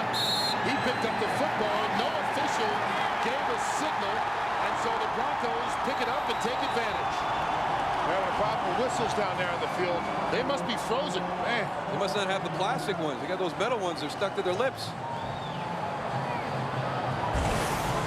Let's go back and take a look at this. Here comes the pressure. Alex Smith stands in, hits the slant. Taylor Jacobs has got the ball. Does that ball come out before he was down, before any part of his body hit the ground? Because he rolled across Carl Pema. And he touches him, so the ball would be right there. I don't know why they're going and running with this. He got touched, so the ball would have to be there if they ruled it a fumble, right? But once again, there we have the umpire who was involved in the last play. No signal from him on either play. Lots of confusion both times, and this time it's Denver thinking that they won it. Okay, possession, knees down. He's down. He's down. He's down before the ball comes out. The ruling on the field was that the receiver caught the ball, was not down by contact. The ball it landed on the ground, recovered by Denver. First down for Denver. Now the San Francisco 49ers will challenge this one, and they do already. No question about this. I'll tell you what, that's not good by the officiating crew by not blowing the whistle. They should at least known that he was down by contact. That's when guys go and get hurt on a situation like that. San Francisco is challenging the ruling on the field. The receiver was down by contact. We'll review the play. When you have half of the players on the field thinking the play's over, and then you got a handful of guys, you know, running and blocking, and you don't really know what's going on. They need to blow the whistle in this situation. You see it right here. Right there, he's down, he gets touched. Worst case scenario, the ball's down right there. Just be definitive, one way or the other. Either he was down by contact, or, you know, get up and, you know, do something where they know that the play is still alive. But I agree with you, Tony, because you got half the guys standing there, and the other half are reacting to a play that they still think is alive. And that's been the key, I think, on both. Is not so much, look, guys make calls one way or the other, you can live with that. But when they don't make a call and no one knows what's going on in the field, that's when not only the injuries happen, but confusion happens, turnovers happen. And this game, at least for the Broncos, is too important to have players stand around wondering, what should I do right now? Yeah, the officiating crew is down on the field. We're watching from up here. They're sort of looking at each other, wondering, you know, did you blow the whistle? Did you not blow the whistle? They need to go and make it definitive, like you said earlier, Bruce.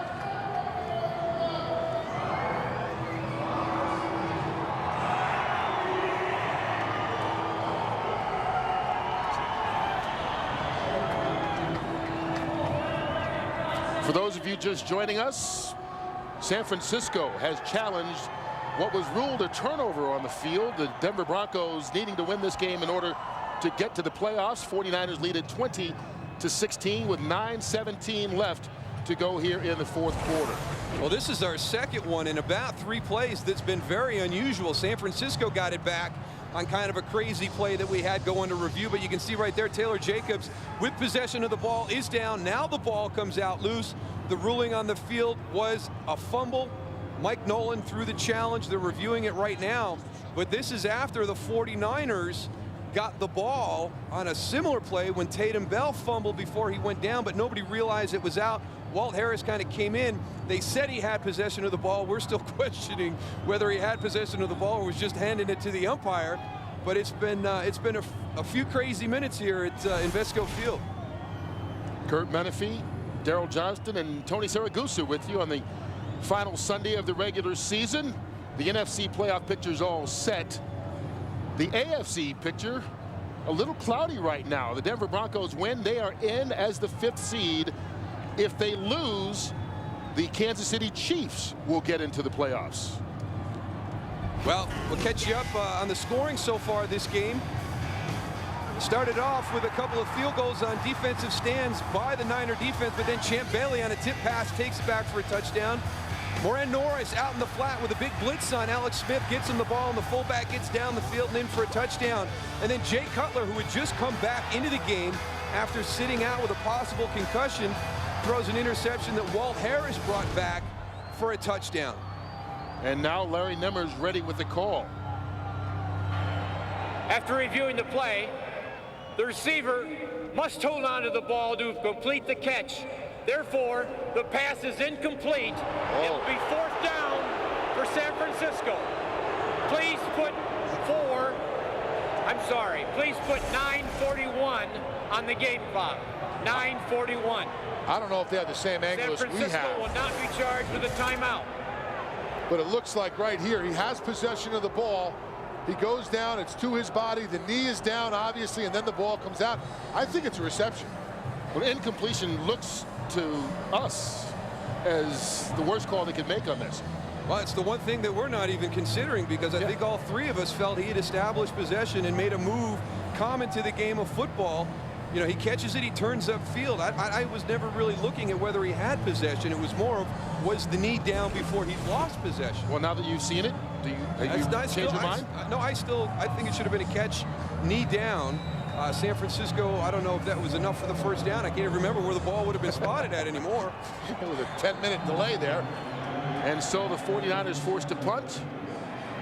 Andy Lee with a high kick. Interesting decision by David Kirkus. Yeah, to take that inside his own 10. Broncos needing to Johnston. Tony Siragusa with you from Denver. The Broncos needing a win to get in the playoffs, trail 20-16 to the San Francisco 49ers, and Denver has yet to score an offensive touchdown all day. Their only TD coming on a 70-yard interception return by Champ Bailey, and now they are 94 yards away from the end zone. Starting at their own 6-yard line. Cutler drops Smith off his hands, and it falls incomplete. Keith Lewis that close to the pick. Well, since he's come back onto the field as the quarterback, he's had that one good drive. When Quincy Morgan brought the ball out to midfield, Jay Cutler looked like himself. He threw the ball well. He threw it with accuracy, but all those other drives, he has really struggled with his accuracy. He's underthrown deep balls. I just don't know if he's all the way back. To left, to left. Yeah, it's a question we're all asking ourselves. From his end zone, Mike Bell. And he is stuck. Manny Lawson with a big hit. I tell you what, Manny Lawson's had a great game today. We welcome those of you who watch the San Diego Chargers beat the Arizona Cardinals. 27-20 is the final, and the San Diego Chargers finish up with home field advantage throughout the AFC playoffs. Well, Manny Lawson, I think when he was drafted by the Niners, I expected him to be kind of an edge rusher in certain situations. He's proven to be a much better cover linebacker than I thought he was going to be. And don't forget, he had that great hustle play in the first quarter when he ran down Mike Bell inside the 5-yard line and held him to a field goal attempt. Here's Cutler on 3rd down. Bad throw. Rod Smith, the closest Bronco there, but Walt Harris had to go off his fingertip, and Harris already has 2 picks and a fumble recovery in this game. You know what, Moose, I have to agree with you. Cutler is definitely not the same quarterback we saw in the first half. With his accuracy, with his decision making, we saw right there that ball, and the last couple balls he's thrown really haven't been, the same person as we saw in the first half. And for those of you just joining us, Cutler was knocked out of the game for a couple of series in the first half. They examined his head. Did not say whether or not he had a concussion, but he did come back and play. Brandon Williams already lost the football. Well, he took the punt in Denver territory, but couldn't hold on to it. Well, the way this officiating crew's called the last two, you're never quite sure until they signal, and they say that the 49ers held on to it. One good thing, I did hear a whistle. I don't know if you guys heard that. We had stop play there, but better than we've had it a couple series ago. They put it in some warm water there. Oh, you got to keep the ball tight to your body in that situation. Brandon Marshall on special teams making a big play, knocking that ball loose. Didn't see who got down, got it, but look at it. He's right in the fetal position.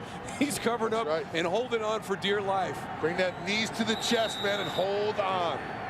That's when you start grabbing guys by the feet and you start pulling them out from the other team, because now all of a sudden they don't have the leverage and they can't really get that ball out. Because you know they're working for the fingers, and they start getting fingers looking like yours, Moose. All crooked. From the Denver 41, Frank Gore. Through the hole, Gore into the secondary, picks up 12 yards, and the clock keeps on going.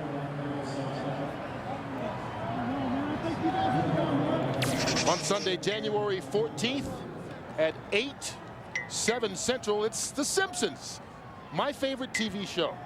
It's the best TV show I think ever written.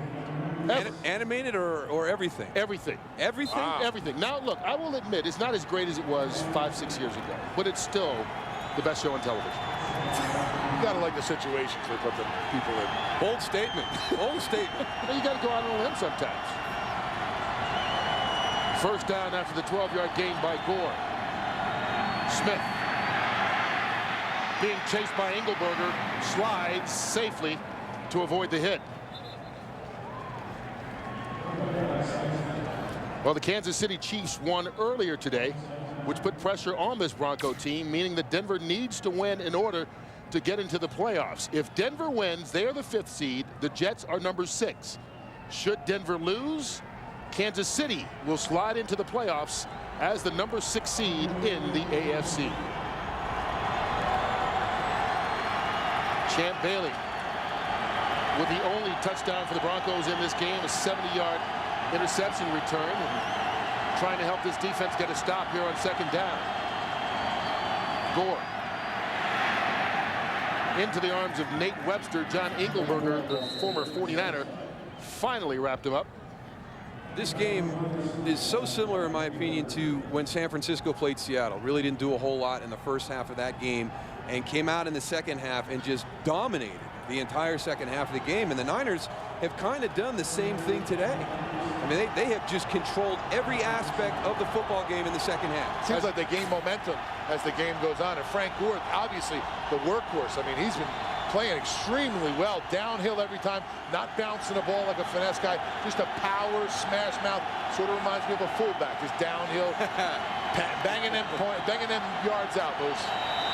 Here's Smith working from the shotgun on third down, but didn't quite get a chance to get the ball snapped before the play clock got down, and San Francisco was forced to use a timeout. Well, we don't know exactly how it's going to break down in the AFC quite yet. Denver still hoping to get in, but the picture is all set in the NFC. And we will have the first wildcard game for you next Sunday, beginning our coverage at 4 o'clock Eastern time as the 6th seeded New York Giants go to face the NFC East Division champion Philadelphia Eagles right here in high definition on Fox. That New Jersey Turnpike is going to be loaded with Giant fans going down to Philadelphia. If you're traveling, make sure you get out there nice and early. Take the train. It's such a nice train. Yeah, that train is nice. About an hour ride. Comfortable conditions. Tony, you won a Super Bowl. Moose, you won 3. And I'm shocked that the first piece of advice you have about the playoff picture is travel advice. It's transportation. You got to get there. Teams have to get the team bus. If it doesn't show up, there's no game. No game. Nothing about football at all? Well, it's the experience. It's the complete experience. When you go to a Super Bowl, it's not just the game. It's that whole experience. Yeah. Would you take the train down to Miami if the Eagles make it? No. It's not that great an experience, is it? No. Okay. Train's all right for a couple hours. Here's the Niners looking for the 19-yard line for the first. Smith under pressure. Flags down and the whistles blew apparently just before the snap. I think he's going to get it on the center. It looked like his head came up. False start offense, number 68. 5-yard penalty, still third down. Adam Snyder, the guilty party. That's a really nice job by Denver going and stemming when the defensive linemen get down in their position and all of a sudden they start moving and going in different areas, especially when the center comes out and already calls the formation and which way they're going to slide. And you see they go and they pick all the gaps right there, and there's not enough guys there on the offensive line to go and pick up everybody, and that's why he came scot-free there right up the middle. Well, the 49ers might want to just pick up some yards. It'll be about a 51-yard field goal attempt from right here, and it's a cold night. You can see Smith changing the play. They go to the air. Smith for Jacobs. No chance. Carl Payman there in the coverage. Well, Joe Nedney's coming out. We're going to give it a shot. We'll see if they would not have been better off just picking up yards and making this a shorter kick.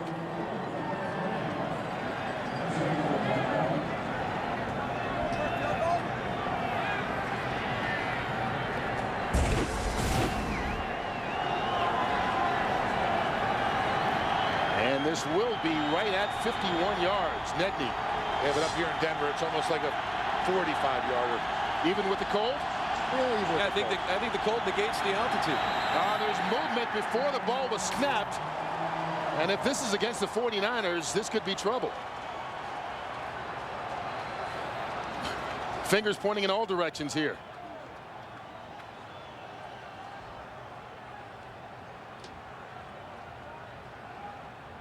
Well, if they get a penalty on this one, if it's against the 49ers, they got to punt the ball and keep them down there. We have 91 of the defense with a delay of game, action on the line of scrimmage, causing the offense to false start. That's a 5-yard penalty. You can't intentionally draw the offensive line offside, and Eberdies Ekebond accused of doing that. I don't see what it was there. Yeah, you can. You know what? As a defensive lineman, I'm going to go out on a limb here. Give away secrets? You can't do it that bad.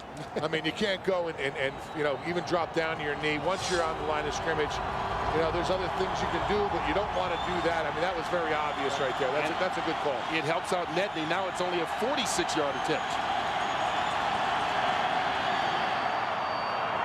And it hooks in. And the San Francisco 49ers now go up by 7. 6:14 remaining, and the Broncos needing a touchdown now to tie. You don't suppose they would go for a 2-point conversion to win this thing now, would you? I mean, they have to win in order to make it the playoffs. You play to tie and send to overtime, right? Take your chances in overtime.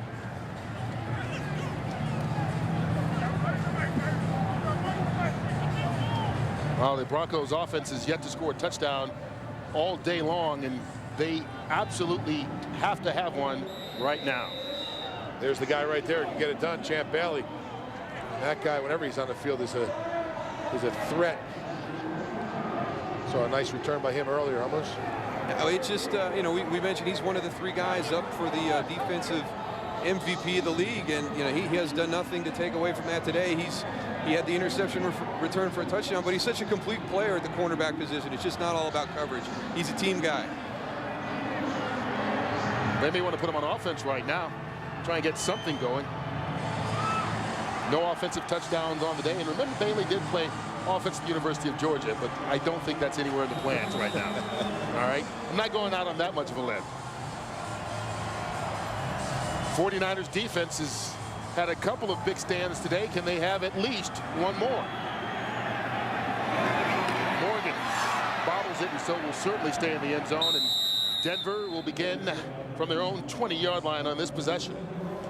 Well, today's game is being produced by Bob Stenner and directed by Mike Roy. The associate director is Art Durazo. Associate producer Wayne Wilson. The broadcast associate Andy Cavanaugh. Sideline producer is Duke Scala. The technical producer Matt Benedict. The technical director Monty Poling. The audio supervisor is Pat Lucatoro. The pregame show was produced by Scott Ackerson and directed by Bob Levy. Studio technical supervisor is Jack Simmons. Senior producer is Bill Brown. Executive producers of Fox Sports are Ed Gorin and David Hill. Starting from their own 20-yard line, Mike Bell picks up a couple.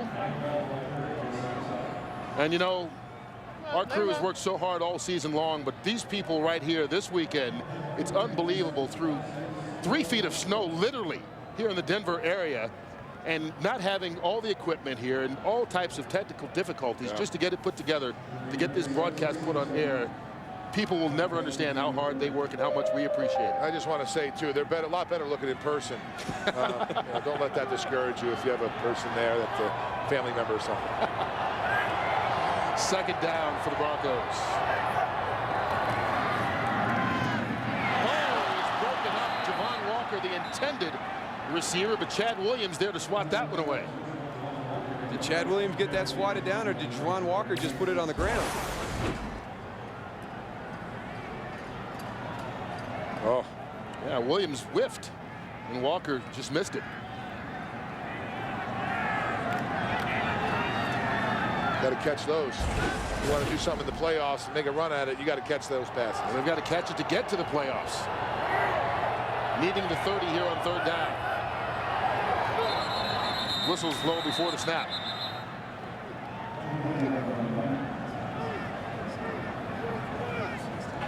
False start offense, number 64. 5-yard penalty, still 3rd down. That's on the left tackle, Eric Pierce.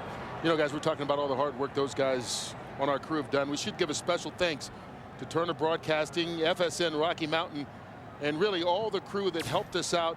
Once again, this was a very, very difficult project to put this together. And as always, we thank our stats crew, Ed Svita, Justin Kutcher, Mike Eldridge, and Bill Cullen for their hard work. We've all talked about the airport being closed, but I-70's closed, so our truck is somewhere still 300 miles outside. Say hello to those guys, too. A lot of wire holding this thing together. Mike Bell out of the backfield. Looking for the 30, gets it. Out across the 40.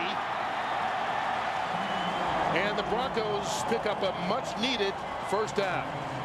Mike Bell does a great job on this screen of going and finding his offensive lineman. You'll see him right here. He'll go set up, make believe like he's blocking.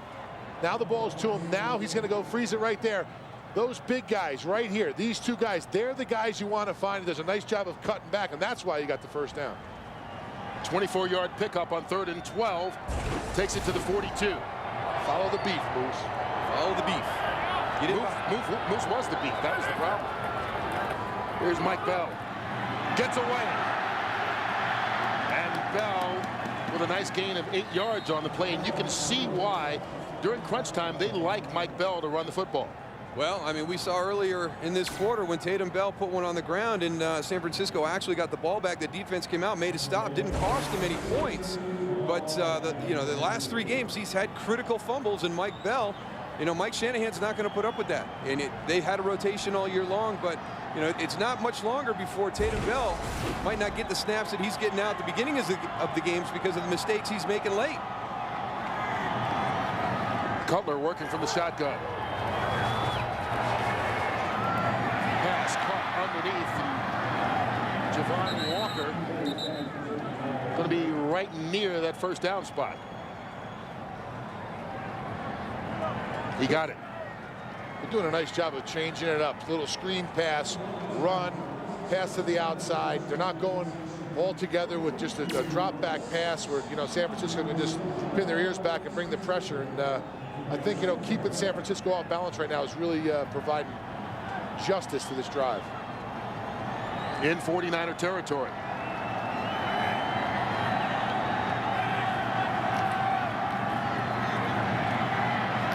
Zips that one in, and that's David Kirkus. And Kirkus picks up 10 yards. You don't have to get it all in one chunk, and we've seen Jay Cutler really struggle this half since he's been in after getting dinged up a little bit in the first half. But on this drive, it's slants, it's little hitches, it's a screen pass. They're not getting the ball really far downfield because his accuracy has been off the majority of this half.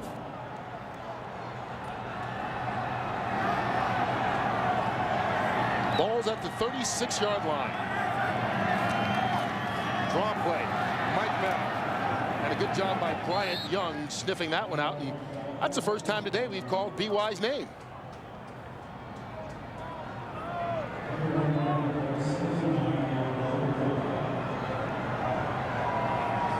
And we welcome those of you that watch the Philadelphia Eagles finish off their regular season as NFC East champs against the Atlanta Falcons right now. Just over 2 minutes left. The Denver Broncos needing a touchdown to tie and a win to get into the playoffs, trailing the 49ers. Second effort, Brandon Marshall makes the catch down to the 16-yard line. And initially that would hit him in the chest. He bobbled it, but then he hauled it in.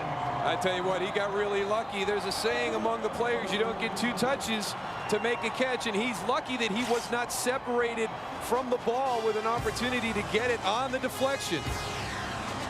Broncos looking for the end zone to get to the postseason.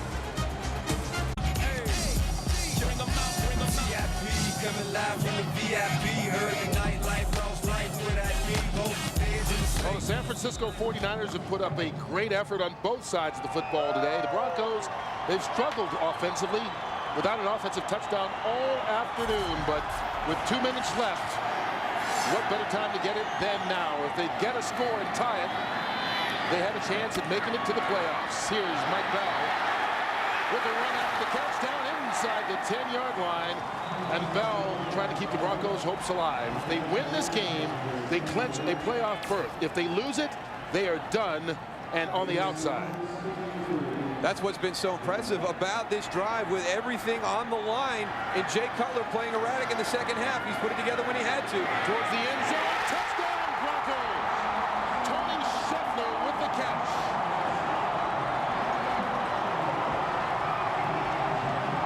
Nice hurry-up offense. Beautiful execution by Jay Cutler. Boy, it looked like Mark Roman, the safety for the 49ers, was just a fingertip away from stopping this. Tony Scheffler up, coming across. Oh. Small window to get that ball, and heck of a throw by Jay Cutler, who's really been erratic this half. Well, remember the extra points, not automatic. Last week, Cincinnati blew one That would have tied it at the end of regulation here, but the Broncos don't. As Jason Elam evens the score, Jake Cutler, his first touchdown pass of the day, the first for this Broncos offense. It's a 9-yard score that evens things at 23. Nice drive by the Broncos, nearly 5 minutes with no timeouts. Jake Cutler really just standing in that pocket, a lot of confidence. I mean, if you were to not know that he is a rookie, he just is back there like a 10-year veteran, just waiting for his receivers. And like you said, it was just threading the needle on that play right there. One of the things that all of his teammates talk about is his composure, his demeanor on the field. And in a situation with everything riding on the season, they go down the field, and everybody talked about that 99-yard drive last week against Cincinnati when he brought them down the field and they went ahead. You know, he's followed it up this week with everything on the line and really having not played all that well in the second half. He got dinged in the first half, but with the Broncos season hanging in the balance, takes him right down the field, really has his best drive this half, his most accurate throwing. When needed most, too. 10 plays, 80 yards with no timeouts. And now it's on to San Francisco, who does have 1 timeout remaining, to see if they can get maybe a long field goal or some type of score to try and win this ball game. They've led most of the second half, but keep in mind that the Broncos defense needing to come up with a stop in order to send this game into overtime. Maurice Hicks. Good return by Hicks out to the 34. Well, while the 49ers are at the 34, I want to remind you that 24 is coming your way. A 2-night, 4-hour event. 2 weeks from tonight, 8 o'clock, 7 Central. All right, now, The Simpsons is the best show on TV now. Better than 24. That's no way. Come on. It is. It's 24. 24. I'm taking 24. 24 is unbelievable. Have you ever seen the detective work that Police Chief Wiggum does? I mean, Jack Bauer has no chance. He could never work for the Springfield Police Department. Never. 49ers take it over at the 34. 1 timeout remaining.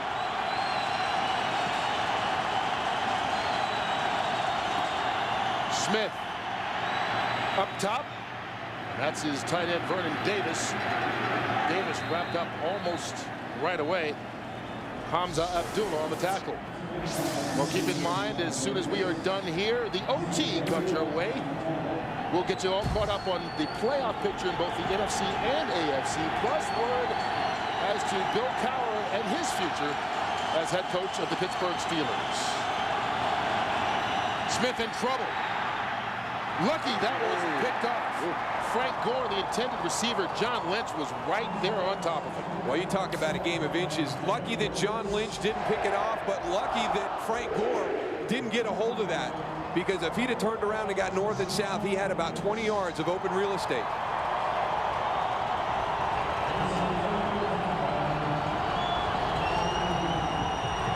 .52 seconds left.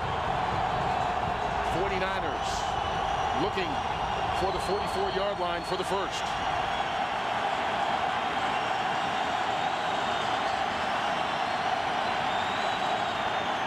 Frank Gore escapes a couple of tacklers, but won't be able to pick up the first down as he stopped about 2 yards short.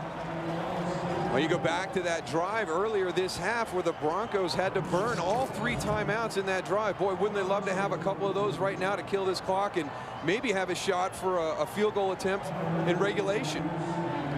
Now they're just going to burn the clock out, punt it away, cover it, go in overtime. Andy Lee on the punt, and you got to punt this one out of bounds, don't you? Yeah, David Kirkus for the return. Absolutely, you don't want him to have a big return on you. They don't. Or just driving through the end zone. Yeah, another option. That's what he does. Now the clock stops with 1 second left on the touchback. It helps to be at home. Doesn't it? Yeah. Well, the Broncos, last time they took it over, started at their own 20 with no timeouts and down by a touchdown, but Jake Cutler was perfect. That was a big play right there. The short little dump off on the screen on 3rd and long. Got him the first down, and then Jay Cutler got into a rhythm. And then finally came back and hit a deep ball to Brandon Marshall right there. Lucky, usually it's only 1 touch per catch in the NFL. And then, boy, he really threaded one to Tony Scheffler for the touchdown. And that will be the final play of regulation. So we will go to overtime, tied at 23. And, you know, we should mention, we've been talking all night long, all day long, that the Broncos need to win this game in order to make the playoffs. Officially, they can make it with a tie. So right now, Denver is playing not to lose in order to make it into the playoffs. Either they win and they're in, or they tie and they are in. Should San Francisco win this game, Kansas City becomes the final team in the AFC playoff picture. Do you play any differently in a game in which you know that your goal is simply not to lose versus not to win, or do you go out and play the same way in overtime? I've been in many situations where you go out and you try not to lose, and you find yourself losing anyway. You got to go out there with the, you want to win this game, and that's how San Francisco is going to go out today. They want to go out there and win this game and knock these guys out. Overtime in the National Football League. The first team to score wins. All replays will be handled by the booth in the press box. 2 timeouts. All rules and timing of the 4th quarter apply. San Francisco will call the toss. Heads and tails. Heads is called. It's tails. Did they win? We're not going to play. We're just calling the toss. Well, they won what counts in the minds of their fans right now. The Broncos will have it first, trying to get to the playoffs.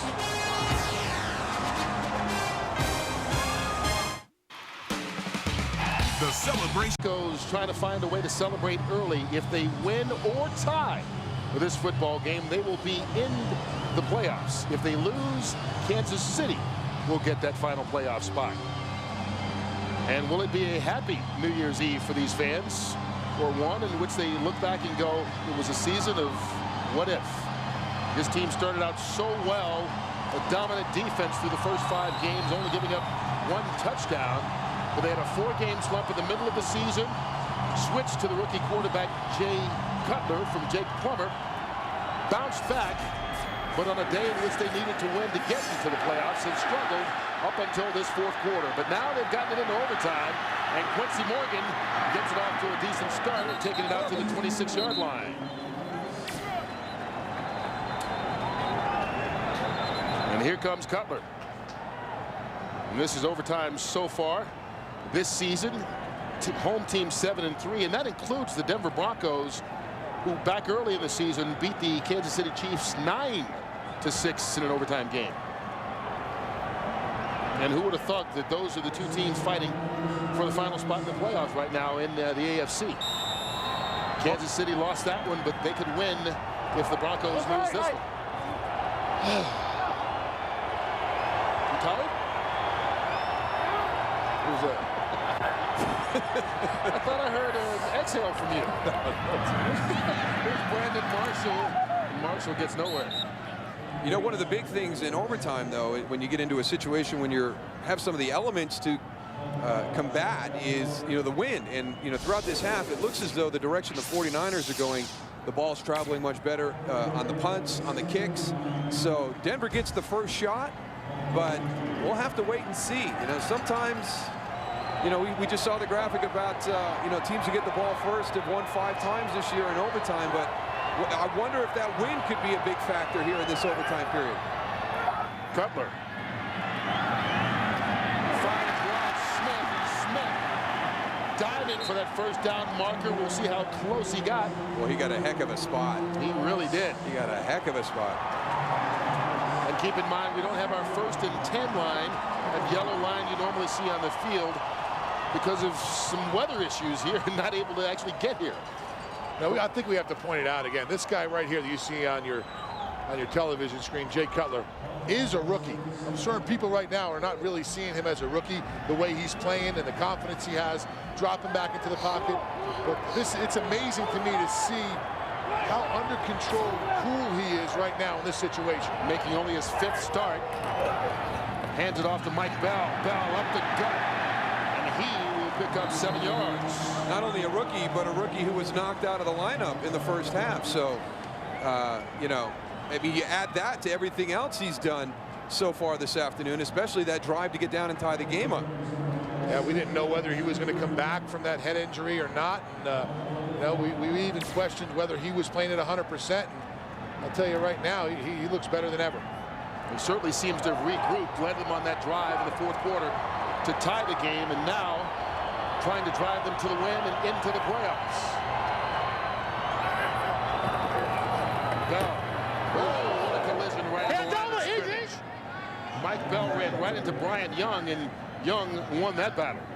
You know, just watching the offensive line of the Denver Broncos, really uncharacteristic of them to come off in a man situation where they're just firing off the ball. We see a lot of zone with the cutbacks on them, but right here they're just coming off the ball, trying to go and pound the ball with Mike Bell right up the middle right there. And that San Francisco defensive line, they like that. They don't want to be running sideline to sideline. These guys aren't built for finesse. They're built to go and have the ball pounded at them. And I think Denver's fallen right into the hands of the San Francisco's defense.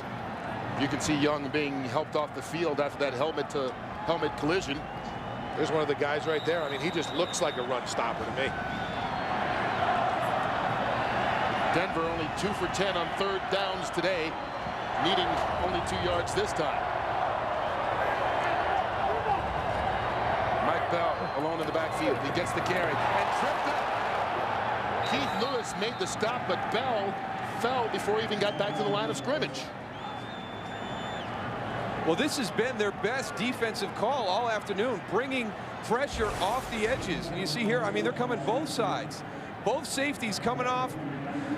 Who is that? Is it Brandon Marshall, number 15? He motions across. Now, he's got to recognize that there's a guy on the outside ready to blitz. He got by him in his motion, and there's no way he's going to be able to get back underneath to get a block on him. Lewis going over to Cutler and sort of not intimidating that rookie.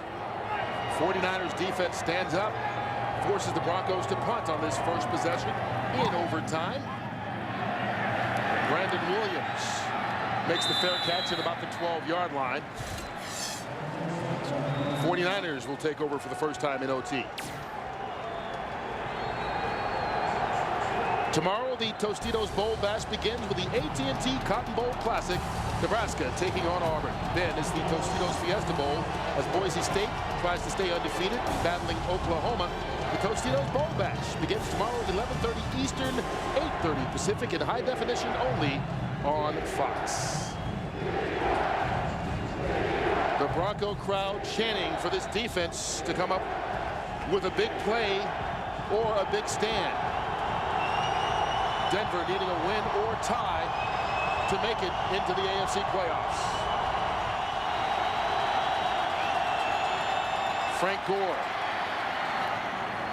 And Gore picks up 5 yards on the play.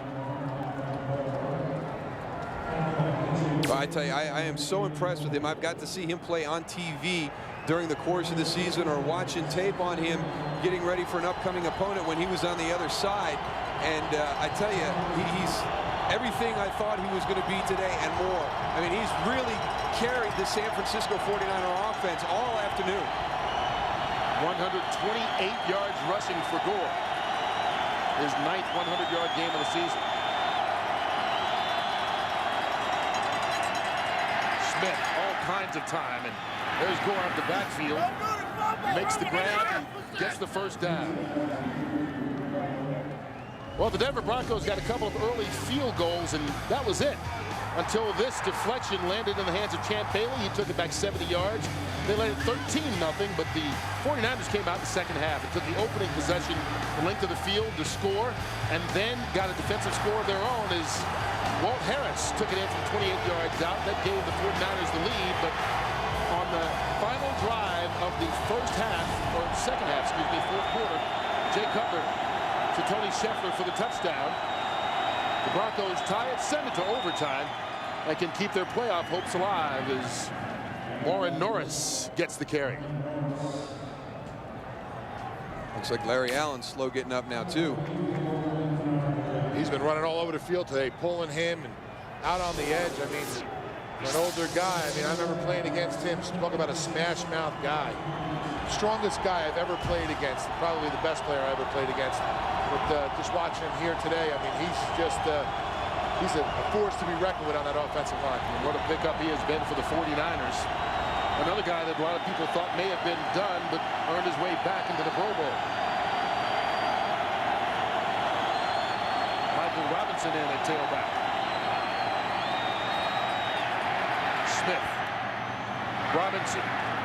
And Robinson, good second effort out to the 40-yard line and a gain of 13. He's creating himself a nice little niche here on the third down package for the San Francisco 49ers. In his collegiate career at Penn State, you know, I'm sure he makes the defense think quite a bit when he's lined up back there, all the things that he can provide for an offense. Fourth-round pick out of Penn State. He was a quarterback, and one of those guys that came in the NFL, and he was more than happy to switch positions as long as it would get him a job. Frank Gore back in. Gore. Couple of moves, and Gore gets it out to midfield, and you know, that was one of those runs that you really have to see again to appreciate. Yeah, and we're going to take a look at it from behind so you can see kind of what Frank Gore sees coming from the side. Now he's going to come, he's looking to bounce it outside. He's going to want to get to the outside, but he catches a flash of blue right there, and then he gets back inside. He's got such good patience, and he's in such control of his body that it's easy for him to make the cuts back to the inside if he sees that flash of the opponent color. The offensive line does a nice job of staying on the defensive lineman, and he does a great job of setting up the blocks for him, making their job easier. Gore again, this time straight up the middle, and he'll gain 5 yards on the play before being stopped by Ian Gold. Well, we talked about it earlier. We talked about Frank Gore yesterday, and he says he likes watching film on other players and see what they do and try to go and look at guys like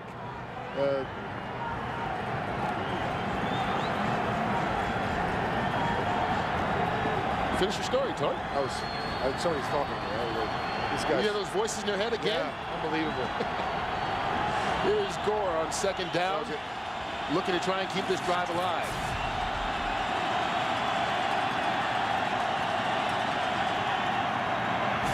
No running room. He gets back to the line of scrimmage, and that's it. Like I was saying earlier, looking at guys like LaDainian Tomlinson and seeing what they do, but I think players around the league are not going to be looking at him. I'll tell you what, the way he's been running today, downhill, setting up blocks, just being an all-purpose back, going out making catches. And that guy right there has been the workhorse for this offense today. And Tiki Barber threw up a big number for him to chase last night with that 230 plus against the Redskins. And Frank Gore got off to kind of a slow start this afternoon. But I tell you, the one impressive thing, he seems to get stronger and stronger as the game goes on. Big third down for this Denver defense as they try and hold San Francisco, and confusion on that play as Alex Smith is throwing downfield. Brian Gilmore cutting short. That is the next progression for this offense. There's a lot of young guys on here. It's their first year in Norv Turner's system. But right there, there's a lack of confidence between Alex Smith and Brian Gilmore, because he threw it to the spot that Alex Smith thought he was going to break his route to, and Brian Gilmore broke it to a different spot. So when you talk about having a guy on the outside you can trust, and we've seen Jay Cutler go to Rod Smith at critical times for the Broncos, Alex Smith doesn't have that guy. A very critical third down. He really doesn't have that guy yet to go to get the first down. And the 49ers are forced to punt, as it would have been about a 62-yard field goal attempt, and you don't want to try that one even in Denver in overtime. 7 minutes, 1 second left. Broncos trying to get either a win or a tie in order to make it into the playoffs. Tomorrow it's the Tostitos Bowl Bash, beginning with the Cotton Bowl, Nebraska and Auburn. And then it's Oklahoma and Boise State going at it in the Fiesta Bowl. The Tostitos Bowl Bash, all starting at 11:30 Eastern, 8:30 Pacific, right here on Fox. Sitting on the couch with the clicker watching those games, huh, Moose? Well, John Elway made his name in situations like this in a Denver Bronco uniform, both in games at Mile High, the old Mile High Stadium, and in Cleveland. Yeah. That's the big one.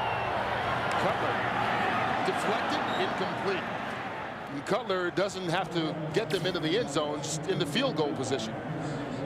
Well, Tony's talked about this guy only being a rookie, and one of the things you had to admire was how he's bounced back from a real rough afternoon. Right there, Anthony Adams gets and bangs his head onto the turf, and he was a little woozy in the first half, and Jake Plummer came in, and at the point that Jay Cutler felt he could get back on the field, he came back in and has been a little bit erratic, but when it has mattered most, he's played his best this second half and in overtime. Here's Mike Bell. And Bell keeps on pushing out to the 17-yard line. Give him 6. And, you know, since that fumble, we haven't seen Tatum Bell back at all. Now, he looked like he might have been a little dinged up when he fumbled the ball, but we don't know if it's because of that or because he fumbled, because the last couple of weeks after he's turned it over, Mike Shanahan's been reticent to give him the ball back. It's about trust. I don't think Mike Shanahan trusts him right now. And, you know, fool me once, fool me twice, but you're not going to fool me a third time, and he did it again to him today. With their season hanging in the balance, I don't think he can afford to have Tatum Bell on the field right now. Cutler from the shotgun on 3rd down. Crossing is Javon Walker. Did he make the first down? He needed to get to the 21. We'll see where this spot is and where that official is. They got it. Once again, maybe a generous spot, but they keep the chains moving. All right, we're now under 6 minutes, and I asked you earlier, do you play to win or do you play not to lose? Now that the game has gotten this late, does your strategy change? Play to win. No. You don't want to back in. I mean, Mike Shanahan's whole thought process today was, I hope Kansas City wins, so we have to win to get in. I want to build momentum and consistency going into the playoffs. It's not about getting there. It's about making a push when we get there. There's Tatum Bell back into the game for the first time right after we mentioned it, and he takes the catch, only picks up 2 yards. I thought we weren't going to see him at this juncture of the game. It's a credit to Mike Shanahan for having the trust. It's a credit to Mike Bell also. I mean, there was no reason for him to come back in the game. Mike Bell has been doing a great job of blocking up on the line of scrimmage. We saw him in a couple screens earlier. He's done a great job of keeping the ball going, getting the first downs, and running the ball as hard as you can run as a running back. And by the way, because of the time of this OT, there will be no OT on Fox tonight, but we will get you all set with the playoff picture when this game is done. Flags before the snap.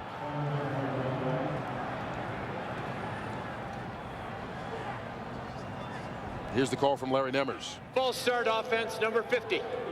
5-yard penalty, still 2nd down. Keep in mind, the playoff picture is simple. The NFC is all set as the Giants clinched that 6th and final seed last night. They will play at Philadelphia in a wild card matchup next Sunday on Fox, beginning at 4 o'clock Eastern time. The AFC is where the decision is still to be made. If the Broncos win or tie this ball game, they are the 5th seed. The Jets are number 6. If the Broncos lose, the Jets are the 5th seed, and Kansas City gets that final spot.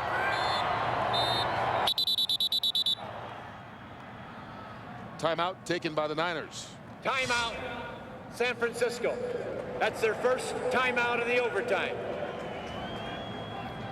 Well, tonight on Fox, animation domination begins with the best show on television, The Simpsons. Then it's American Dad, Family Guy, and a special bonus episode of American Dad. Prepare to get dominated tonight, 8 Eastern, 7 Central, only on Fox. Viewer discretion is advised. Shouldn't they give the bonus one to the best show on television? You can't have too much of a good thing, especially on New Year's Eve. You know, I mean, no, Family Guy. I'm why saying, did they get the bonus? no, you don't want to give too much of a good thing. That's the point I'm making. Because that it could be bad for you. Me and Moose are sticking with 24. It's like when You're you not have changing our a mind. really good dessert. You don't want to have too much of it. You have to back off so that you still appreciate it. And that's what it is with The Simpsons. Just enough to keep you happy.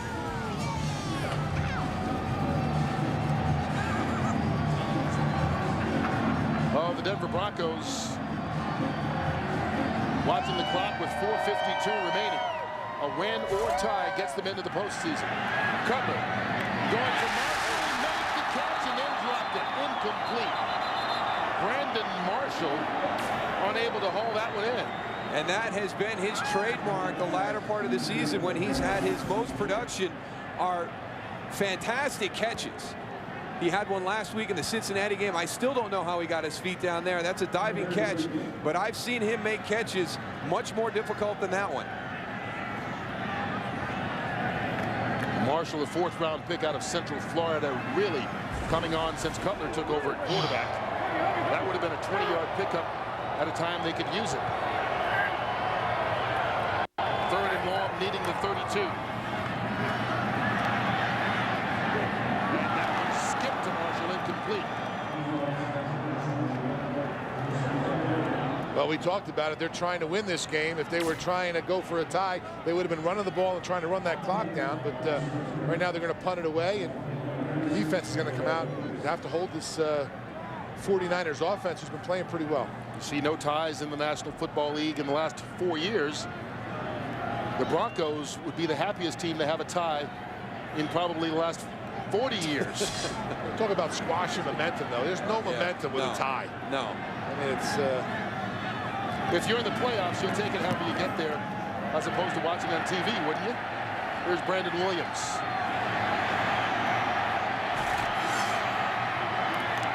Good return out near the 40. 52 yards on the punt, 12 on the return. Just under 4.5 minutes remaining. Keep in mind the NFC playoffs begin on Fox next Sunday with the Giants at the Eagles in a wild card matchup. Coverage begins 4 o'clock Eastern in high definition right here on Fox.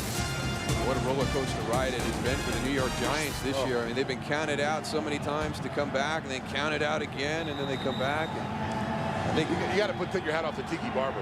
He really sparked that team yesterday. I mean, he was running better than I've ever seen him. It's going to be a shame that he's, going to be his last year. That guy still has 3 or 4 years left in him. Who's we played against, and I'm sure you played with running backs who don't even have close to what he has left in his tank and still playing. First down at the 39. Reverse. Brian Gilmore. Alex Smith gets a block. Big run by Gilmore and his quarterback helping out, taking John Lynch out of the picture. 20 yards on the run. We saw them try and run a reverse earlier in the game, but it was John Lynch who had the backside. Now watch this guy. He's going to come in. He's going to chase the backside. John Lynch played it smart. He saw the reverse coming, got upfield. There goes Carl Pema down inside. He's out of it. Now John Lynch has got to get out there, but he's got Alex Smith out in front of him. Does enough to get in his way to allow Brian Gilmore to get back inside. John Lynch does do his job, though. His responsibility is to turn that play back inside for his help coming on him. Ball's on the Denver 41. Smith looking, had to get rid of that one probably before it was ready. Brian Gilmore running out the pattern with pressure coming up front. Right about now, it's about a 59-yard attempt from where they are, and you can see that Medney's season-long 51, his career-long 56, and you guys think that the altitude here is going to help him out? Well, I definitely know that the ball is traveling better the direction the 49ers are going right now. He did hit a 56-yarder in pregame, so he's about 3 yards short of that distance. Gore. And Frank Gore gets 2 of those 3 yards. Well, guys always wonder how far they can kick it. In pregame, Joe Nedney went to try and figure that out, and this is from 56 yards away.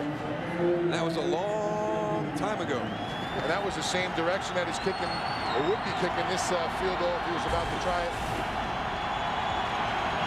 Temperatures were a lot warmer then. Make any difference? I don't know. I'm not a kicker, but I wouldn't think so.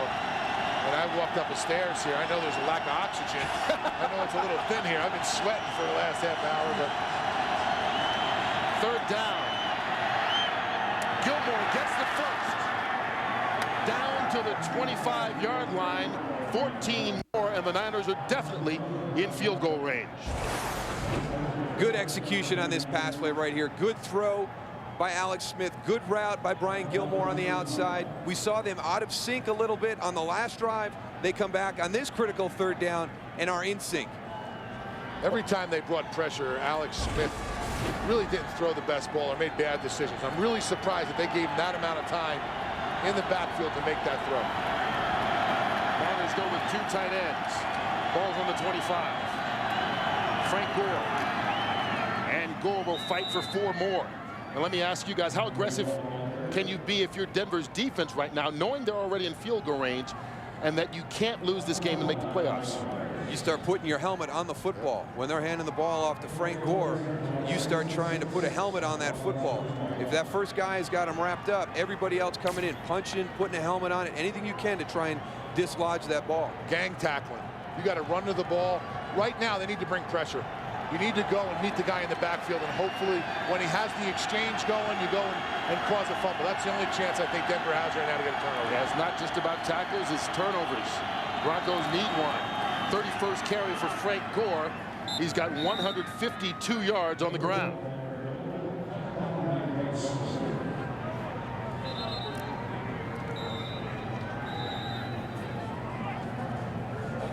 And we've reached a 2-minute warning here in overtime.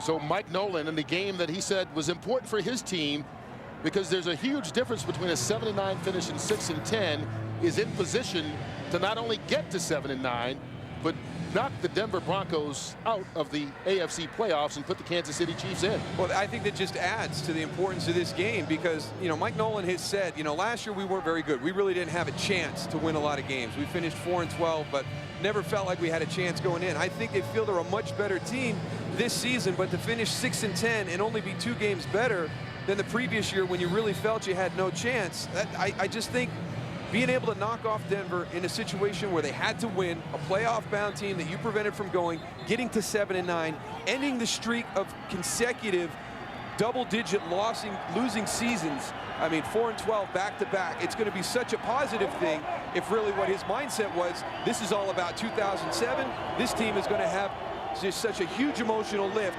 going into the offseason.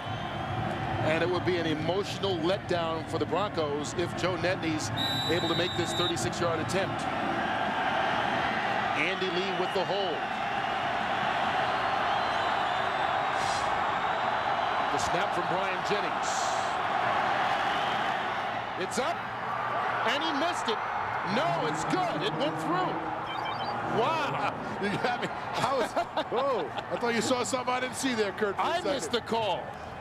The field goal is good as Joe Nedney puts it in from 36 yards out.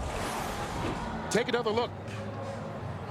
Well, we've talked about the air and everything being here. This stadium, the air just went completely out of this stadium. It has just gone deafeningly silent. The 49ers get the victory 26-23 in overtime.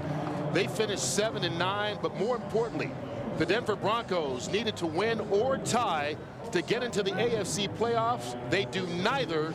They lose. The Kansas City Chiefs are now in the playoffs. It's not quiet in Kansas City right now. You can guarantee. We'll be back in Denver right after.